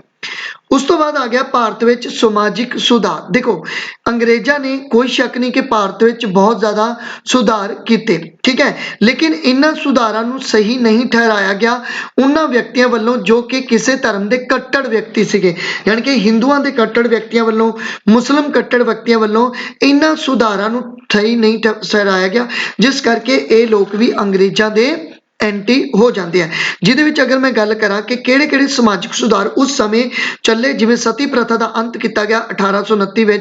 तुहानूं पता है कि विलियम बेंटिक के समय सती प्रथा नूं कानूनी तौर पर रोक दिता गया सी 1829 में और इस दे विच मदद की सी राजा राम मोहन राय ने। और तुसीं मैनूं कमेंट विच दसना है कि राजा राम मोहन राय ने जो ब्रह्मो समाज की स्थापना की सी, ये ब्रह्मो समाज की स्थापना कदों की सी। उस तो बाद आ गया विधवा विआह की मंजूरी। देखो अंग्रेजा ने 1856 दे विच मतलब लॉर्ड डलहौजी ने 1856 दे विच एक कानून पास करवाया जिहदे तहत कोई भी विधवा जिहड़ी सी वो अपनी दोबारा मैरिज जिहड़ी सीगी वो करवा सकती सी। तो इस दे विच भी मदद की ईश्वर चंद विद्या सागर ने और ये जिहड़ा कानून सी लॉर्ड कैनिंग के समय फिर पारित हो गया सी। कानून बनाया किस दे समय? लॉर्ड डलहौजी के समय बनाया गया, लेकिन इसनूं लागू किया गया सी लॉर्ड कैनिंग के समय। तुहानूं जो क्वेश्चन आंदा है वो लॉर्ड डलहौजी ते ही आंदा है, तो याद रखना। ਉਸ ਤੋਂ ਬਾਅਦ ਕੰਨਿਆ ਹੱਤਿਆ ਤੇ ਰੋਕ ਲਾਈ ਗਈ। 1795 ਦੇ ਵਿੱਚ ਸਰ ਜੌਨ ਸ਼ੋਰ ਨੇ ਭਾਰਤ ਵਿੱਚ ਕੰਨਿਆ ਹੱਤਿਆ ਤੇ ਰੋਕ ਲਗਾਈ। ਗੁਲਾਮੀ ਪ੍ਰਥਾ ਦਾ ਅੰਤ ਕੀਤਾ ਗਿਆ 1843 ਵਿੱਚ। ਲਾਰਡ ਐਲਨ ਬਰੋ ਨੇ ਗੁਲਾਮੀ ਪ੍ਰਥਾ ਜਾਂ ਬੰਧੂਆ ਮਜ਼ਦੂਰੀ ਦਾ ਅੰਤ ਕੀਤਾ, ਕਾਫੀ ਇੰਪੋਰਟੈਂਟ ਹੈ ਵੀ। ਔਰ ਨਰ ਬਲੀ ਦਾ ਵੀ ਜਿਹੜੀ ਸੀਗੀ ਉਹਦਾ ਅੰਤ ਕੀਤਾ ਗਿਆ 1833 ਵਿੱਚ। ਵਿਲੀਅਮ ਬੈਂਟਿਕ ਦੁਆਰਾ ਨਰ ਬਲੀ ਪ੍ਰਥਾ ਨੂੰ ਵੀ ਖਤਮ ਜਿਹੜਾ ਸੀ ਕਰ ਦਿੱਤਾ ਗਿਆ ਸੀ। ਦੇਖੋ ਇਹ ਸਾਰਾ ਕੰਮ ਅੱਛਾ ਹੈ, ਸਮਾਜਿਕ ਸੁਧਾਰ ਹੈ, ਬਹੁਤ ਵਧੀਆ ਗੱਲ ਹੈ, ਲੇਕਿਨ ਜੋ ਕੱਟੜ ਹਿੰਦੂ ਮੁਸਲਮਾਨ ਸੀਗੇ ਉਹਨਾਂ ਨੇ ਇਸ ਚੀਜ਼ ਨੂੰ ਸਹੀ ਨਹੀਂ ਠਹਿਰਾਇਆ ਔਰ ਉਹ ਅੰਗਰੇਜ਼ਾਂ ਦੇ ਜਿਹੜੇ ਸੀਗੇ ਉਹ ਐਂਟੀ ਹੁੰਦੇ ਗਏ। ਉਸ ਤੋਂ ਬਾਅਦ ਅੰਗਰੇਜ਼ਾਂ ਨੇ ਇੱਕ ਧਾਰਮਿਕ ਅਸਮਰਥਾ ਐਕਟ 1850 ਚ ਲੈ ਕੇ ਆਂਦਾ। ਇਸ ਦੇ ਵਿੱਚ ਕੀ ਸੀਗਾ ਕਿ ਇਸ ਨਵੇਂ ਕਾਨੂੰਨ ਦੇ ਤਹਿਤ ਹਿੰਦੂ ਧਰਮ ਤੋਂ ਦੂਜੇ ਧਰਮ ਵਿੱਚ ਪਰਿਵਰਤਨ ਕਰਨ ਵਾਲੇ ਹਿੰਦੂਆਂ ਨੂੰ ਬਰਾਬਰ ਦੇ ਅਧਿਕਾਰ ਜਿਹੜੇ ਸੀਗੇ ਜਾਂ ਇਜਾਜ਼ਤ ਦਿੱਤੀ ਗਈ ਸੀਗੀ ਕਿ ਉਹ ਬਰਾਬਰਤਾ ਦੇ ਅਧਿਕਾਰ ਜਿਹੜੇ ਆ ਉਹ ਲੈ ਸਕਦੇ ਆ। ਤੋ ਇਹ ਕੁਝ ਕਾਰਨ ਰਹੇ ਸਮਾਜਿਕ ਅਤੇ ਧਾਰਮਿਕ ਕਾਰਨ ਜਿਨ੍ਹਾਂ ਕਰਕੇ 1857 ਦੇ ਵਿਦਰੋਹ ਨੂੰ ਕਹਿ ਲਓ ਹਵਾ ਮਿਲੀ, ਜਾਂ ਕਹਿ ਲਓ ਕਿ 1857 ਦੇ ਵਿਦਰੋਹ ਦੀ ਅੱਗ ਦੇ ਵਿੱਚ ਘਿਓ ਦਾ ਕੰਮ ਕੀਤਾ। ਤੋ ਨੈਕਸਟ ਚੱਲਦੇ ਹਾਂ। ਉਸ ਤੋਂ ਬਾਅਦ ਹੈ ਜੀ ਆਪਣੇ ਕੋਲੇ ਸੈਨਿਕ ਕਾਰਨ। ਮਿਲਟਰੀ ਕਾਜ਼ ਦੀ ਗੱਲ ਕਰੀਏ ਤੋ ਇਸ ਦੇ ਵਿੱਚ ਹੈ ਉਚਿਤ ਤਨਖਾਹ ਨਾ ਦੇਣਾ। ਦੇਖੋ ਭਾਰਤੀ ਸੈਨਿਕਾਂ ਨੂੰ ਅੰਗਰੇਜ਼ ਸੈਨਿਕਾਂ ਦੇ ਮੁਕਾਬਲੇ ਉਚਿਤ ਤਨਖਾਹ ਵੀ ਨਹੀਂ ਦਿੱਤੀ ਜਾਂਦੀ ਸੀ, ਚਾਹੇ ਉਹ ਇੱਕੋ ਹੀ ਮਤਲਬ ਕੋਰਸਪੋਂਡਿੰਗ ਰੈਂਕ ਤੇ ਕਿਉਂ ਨਾ ਹੋਣ, ਉਹਨਾਂ ਨੂੰ ਉਚਿਤ ਤਨਖਾਹ ਜਿਹੜੀ ਸੀਗੀ ਉਹ ਨਹੀਂ ਦਿੱਤੀ ਜਾਂਦੀ ਸੀਗੀ। ਠੀਕ ਹੈ, ਇੱਥੋਂ ਤੱਕ ਕਿ ਅਮਾਨਵੀ ਵਿਵਹਾਰ ਕੀਤਾ ਜਾਂਦਾ ਸੀ। ਮੈਂ ਤੁਹਾਨੂੰ ਦੱਸਿਆ ਕਿ ਨਿੱਗਰ ਅਤੇ ਸੂਅਰ ਕਹਿ ਕੇ ਇਹਨਾਂ ਨੂੰ ਬੁਲਾਇਆ ਜਾਂਦਾ ਸੀ। ਕੋਈ ਪੱਤੇ ਜਿਹੜੇ ਸੀ ਉਹ ਨਹੀਂ ਦਿੱਤੇ ਜਾਂਦੇ ਸੀ, ਇੰਡੀਅਨਸ ਨੂੰ ਪੱਤੇ ਨਹੀਂ ਦਿੱਤੇ ਜਾਂਦੇ ਸੀ। ਔਰ ਆ ਕਾਫੀ ਇੰਪੋਰਟੈਂਟ ਕਨਸੈਪਟ ਹੈ ਕਿ ਧਾਰਮਿਕ ਚਿੰਨ੍ਹ ਨਾ ਪਹਿਨਣ ਦੇਣਾ, ਕਿਉਂਕਿ ਉਸ ਸਮੇਂ ਜਿੰਨੇ ਵੀ ਸਿੱਖ ਸਿੱਖ ਮੁਸਲਮਾਨ ਜੋ ਹੋਏ, ਠੀਕ ਹੈ, ਹਿੰਦੂ ਹੋਏ, ਤਾਂ ਇਹ ਆਪਣੇ ਆਪਣੇ ਧਰਮ ਦੇ ਚਿੰਨ੍ਹ ਪਹਿਨਿਆ ਕਰਦੇ ਸਨ। ਜਿਵੇਂ ਅਗਰ ਸਿੱਖਾਂ ਦੀ ਗੱਲ ਕਰਾਂ ਤਾਂ ਪਗੜੀ ਪਹਿਨਦੇ ਸੀ, ਹਿੰਦੂ ਜਨੇਊ ਪਾਉਂਦੇ ਸੀ, ਮੁਸਲਮਾਨ ਜਿਹੜੇ ਹੈਗੇ ਉਹ ਕੱਲੀ ਦਾੜੀ ਰੱਖਦੇ ਆ। ਤਾਂ ਇਹਨਾਂ ਚੀਜ਼ਾਂ ਤੇ ਰੋਕ ਲਾਈ ਕਿ ਸੈਨਿਕ ਜਿਹੜੇ ਸੀਗੇ ਉਹ ਇਹ ਚੀਜ਼ ਨਹੀਂ ਕਰ ਸਕਦੇ। ਤਾਂ ਇਹ ਇੱਕ ਕਾਫੀ ਵੱਡਾ ਵਿਦਰੋਹ ਦਾ ਜਿਹੜਾ ਸੀਗਾ ਉਹ ਕਾਰਨ ਬਣਿਆ। ਉਸ ਤੋਂ ਬਾਅਦ ਇੱਕ ਐਕਟ ਪਾਸ ਕੀਤਾ ਸੀ ਇਹਨਾਂ ਨੇ ਜਿਸ ਨੂੰ ਬੋਲਦੇ ਨੇ ਜਨਰਲ ਸਰਵਿਸ ਇਨਲਿਸਟਮੈਂਟ ਐਕਟ, ਜੋ ਕਿ 1856 ਚ ਇਹ ਐਕਟ ਆਇਆ ਸੀ। ਔਰ ਇਸ ਐਕਟ ਵਿੱਚ ਇਹ ਵਿਵਸਥਾ ਕੀਤੀ ਗਈ ਕਿ ਬੰਗਾਲ ਫੌਜ ਦੇ ਸਿਪਾਹੀਆਂ ਜਾਂ ਭਰਤੀ ਕਰਨ ਵਾਲਿਆਂ ਨੂੰ ਆਦੇਸ਼ ਦਿੱਤੇ ਜਾਣ ਤੇ ਭਾਰਤ ਦੇ ਅੰਦਰ ਜਾਂ ਬਾਹਰ ਸੇਵਾ ਕਰਨ ਲਈ ਭੇਜਿਆ ਜਾ ਸਕਦਾ ਹੈ। ਮਤਲਬ ਜੋ ਸੈਨਾ ਹੋਏਗੀ, ਜੋ ਸੈਨਿਕ ਹੋਏਗਾ, ਉਸ ਨੂੰ ਭਾਰਤ ਜਾਂ ਭਾਰਤ ਦੇ ਬਾਹਰ ਕਿਸੇ ਵੀ ਥਾਂ ਤੇ ਜਿਹੜਾ ਸੀ ਉਹ ਲੜਾਈ ਕਰਨ ਦੇ ਲਈ ਭੇਜਿਆ ਵੀ ਜਾ ਸਕਦਾ ਹੈਗਾ। ਠੀਕ ਹੈ, ਔਰ ਇੱਥੇ ਇੱਕ ਦਿੱਕਤ ਇਹ ਸੀਗੀ ਕਿ ਜੋ ਸਾਡਾ ਟ੍ਰੈਡੀਸ਼ਨ ਸੀ ਉਹਦੇ ਅਕੋਰਡਿੰਗ, ਖਾਸ ਕਰਕੇ ਜੋ ਬ੍ਰਾਹਮਣ ਜਾਤੀ ਦੇ ਵਿਅਕਤੀ ਸੀਗੇ, ਉਹਨਾਂ ਦੇ ਵਿੱਚ ਬਾਹਰ ਜਾਣ ਨੂੰ, ਆਪਣਾ ਦੇਸ਼ ਛੱਡਣ ਨੂੰ ਜਿਹੜਾ ਸੀ ਉਹ ਅਨਉਚਿਤ ਮੰਨਿਆ ਜਾਂਦਾ ਸੀ। ਬਿਕੋਜ਼ ਉਹਨਾਂ ਨੂੰ ਇਹ ਲੱਗਦਾ ਸੀਗਾ ਕਿ ਇਹ ਸਾਡੇ ਧਰਮ ਦੇ ਖਿਲਾਫ ਹੈ ਔਰ ਸਾਡਾ ਧਰਮ ਇਸ ਨਾਲ ਕੀ ਹੋ ਜਾਏਗਾ, ਭ੍ਰਿਸ਼ਟ ਹੋ ਜਾਏਗਾ। ਤਾਂ ਇਹ ਕੁਝ ਕਾਰਨ ਰਹੇ ਜਿਨ੍ਹਾਂ ਨੂੰ ਅਸੀਂ ਸੈਨਿਕ ਕਾਰਨਾਂ ਦੇ ਵਿੱਚ ਰੱਖਦੇ ਹਾਂ। ਔਰ ਇਹ ਸੈਨਿਕ ਕਾਰਨ ਸੀਗੇ ਜਿਸ ਕਰਕੇ 1857 ਦਾ ਜਿਹੜਾ ਸੀਗਾ ਉਹ ਵਿਦਰੋਹ ਹੁੰਦਾ। ਇਹ ਉਹ ਕਾਰਨ ਸੀਗੇ ਜਿਹੜੇ ਹੌਲੀ ਹੌਲੀ ਡਿਵੈਲਪ ਹੁੰਦੇ ਆ ਔਰ ਇੱਕ ਦਿਨ ਆਪਣਾ ਜਿਹੜਾ ਸੀ ਉਹ ਉਗਰ ਰੂਪ ਲੈ ਲੈਂਦੇ ਆ। ਲੇਕਿਨ ਅਗਰ ਮੈਂ 1857 ਦੇ ਵਿਦਰੋਹ ਦੇ ਤਤਕਾਲੀ ਕਾਰਨਾਂ ਦੀ ਗੱਲ ਕਰਾਂ ਤਾਂ ਇਮੀਡੀਏਟ ਕਾਜ਼ ਦੀ ਅਗਰ ਆਪਾਂ ਗੱਲ ਕਰੀਏ ਤਾਂ ਉਹ ਤਤਕਾਲੀ ਕਾਰਨ ਜਾਂ ਇਮੀਡੀਏਟ ਕਾਜ਼ ਕਿਹੜੇ ਨੇ। ਦੇਖੋ ਪਹਿਲਾਂ ਇਮੀਡੀਏਟ ਕਾਜ਼ ਦੀ ਗੱਲ ਕਰੀਏ ਤਾਂ ਦੇਖੋ 1857 ਤੱਕ ਨਾ ਇੱਕ ਬੰਦੂਕ ਦਾ ਇਸਤੇਮਾਲ ਹੁੰਦਾ ਸੀ, ਲੱਕੜੀ ਦੀ ਬੰਦੂਕ ਹੁੰਦੀ ਸੀਗੀ ਜਿਸ ਨੂੰ ਬਰਾਊਨ ਬੈਸ ਬੋਲਦੇ ਸੀਗੇ। ਤਾਂ ਇਸ ਦਾ ਇਸਤੇਮਾਲ ਕੀਤਾ ਜਾਂਦਾ ਸੀ। ਪਰ ਜਨਵਰੀ 1857 ਤੋਂ ਬਾਅਦ ਇੱਕ ਨਵੀਂ ਬੰਦੂਕ, ਇੱਕ ਨਵੀਂ ਰਾਈਫਲ ਜਿਹੜੀ ਸੀਗੀ ਉਹ ਇੰਟਰੋਡਿਊਸ ਕੀਤੀ ਗਈ ਜਿਸ ਨੂੰ ਬੋਲਦੇ ਆ ਇਨਫੀਲਡ ਰਾਈਫਲ। ਪਰ ਦਿੱਕਤ ਇਹ ਸੀਗੀ ਕਿ ਇਸ ਜੋ ਬੰਦੂਕ ਸੀ, ਉਸ ਬੰਦੂਕ ਦੀ ਜੋ ਕਾਰਟ੍ਰਿਜ ਸੀ, ਜੋ ਕਾਰਤੂਸ ਸੀਗਾ, ਠੀਕ ਹੈ, ਉਹਦਾ ਜਿਹੜਾ ਹੋਲ ਸੀਗਾ, ਕਾਰਤੂਸ ਦਾ ਜੋ ਹੋਲ ਸੀ, ਜੋ ਢੱਕਣ ਸੀ, ਉਹ ਗਾਂ ਅਤੇ ਸੂਰ ਦੀ ਚਰਬੀ ਦਾ ਬਣਿਆ ਹੁੰਦਾ ਸੀ। ਔਰ ਸੈਨਿਕ ਨੂੰ ਇਹ ਜਿਹੜਾ ਹੋਲ ਹੈ ਜਾਂ ਇਹ ਕਾਰਤੂਸ ਹੈ ਉਹ ਖੋਲ੍ਹਣਾ ਵੀ ਮੂੰਹ ਨਾਲ ਪੈਂਦਾ ਸੀਗਾ, ਜਿਸ ਕਰਕੇ ਇਹ ਤਤਕਾਲੀ ਕਾਰਨ ਦੇ ਵਿੱਚ ਸਾਡੇ ਸਾਹਮਣੇ ਆਉਂਦਾ ਹੈਗਾ। ਤਾਂ ਇਹ ਤੁਸੀਂ ਯਾਦ ਰੱਖਣਾ ਹੈ, ਠੀਕ ਹੈ, ਕਿ ਗਾਂ ਅਤੇ ਸੂਰ ਦੀ ਚਰਬੀ ਜਿਹੜੀ ਸੀ ਕਾਰਤੂਸ ਤੇ ਲੱਗੀ ਹੁੰਦੀ ਸੀਗੀ ਔਰ ਇਹੀ ਇਹਦਾ ਤਤਕਾਲੀ ਕਾਰਨ ਜਿਹੜਾ ਸੀ ਉਹ ਬਣਿਆ ਸੀ। ਅੱਛਾ, ਕਿਉਂ ਬਣਿਆ ਸੀ? ਕਿਉਂਕਿ ਦੇਖੋ ਗਾਂ ਨੂੰ ਜਿਹੜਾ ਹੈਗਾ ਉਹ ਹਿੰਦੂ ਪੂਜਦੇ ਆ ਔਰ ਮੁਸਲਮਾਨ ਜਿਹੜੇ ਆ ਉਹ ਸੂਰ ਨੂੰ ਨਫ਼ਰਤ ਕਰਦੇ ਆ। ਤਾਂ ਦੋਨੋਂ ਹੀ ਮਾਸ ਨੂੰ ਜਿਹੜਾ ਗਾਂ ਅਤੇ ਸੂਰ ਦੇ ਮਾਸ ਨੂੰ ਆਪਣੇ ਮੂੰਹ ਦੇ ਵਿੱਚੋਂ ਨਹੀਂ ਲੈ ਸਕਦੇ। ਇਹੀ ਕਾਰਨ ਸੀਗਾ ਕਿ ਸਾਰੇ ਸੈਨਿਕਾਂ ਨੇ ਜਿਹੜਾ ਸੀਗਾ ਉਹ ਇਸ ਰਾਈਫਲ ਨੂੰ ਚਲਾਉਣ ਤੋਂ ਇਨਕਾਰ ਕਰਤਾ ਸੀਗਾ। ਉਸ ਤੋਂ ਬਾਅਦ ਇੱਥੇ ਹੀ ਕੁਝ ਦੋ ਘਟਨਾਵਾਂ ਹੁੰਦੀਆਂ ਔਰ ਇਹਨਾਂ ਦੋ ਘਟਨਾਵਾਂ ਕਰਕੇ ਹੀ ਅਸੀਂ ਕਹਿੰਦੇ ਹਾਂ ਕਿ 1857 ਦਾ ਜਿਹੜਾ ਸੀ ਉਹ ਵਿਦਰੋਹ ਹੋਇਆ ਸੀਗਾ। ਔਰ ਉਹ ਦੋ ਘਟਨਾਵਾਂ ਕਿਹੜੀਆਂ ਕਿਹੜੀਆਂ ਤੋਂ ਕਾਫੀ ਇੰਪੋਰਟੈਂਟ ਹੈ, ਯਾਦ ਰੱਖਣਾ ਹੈ।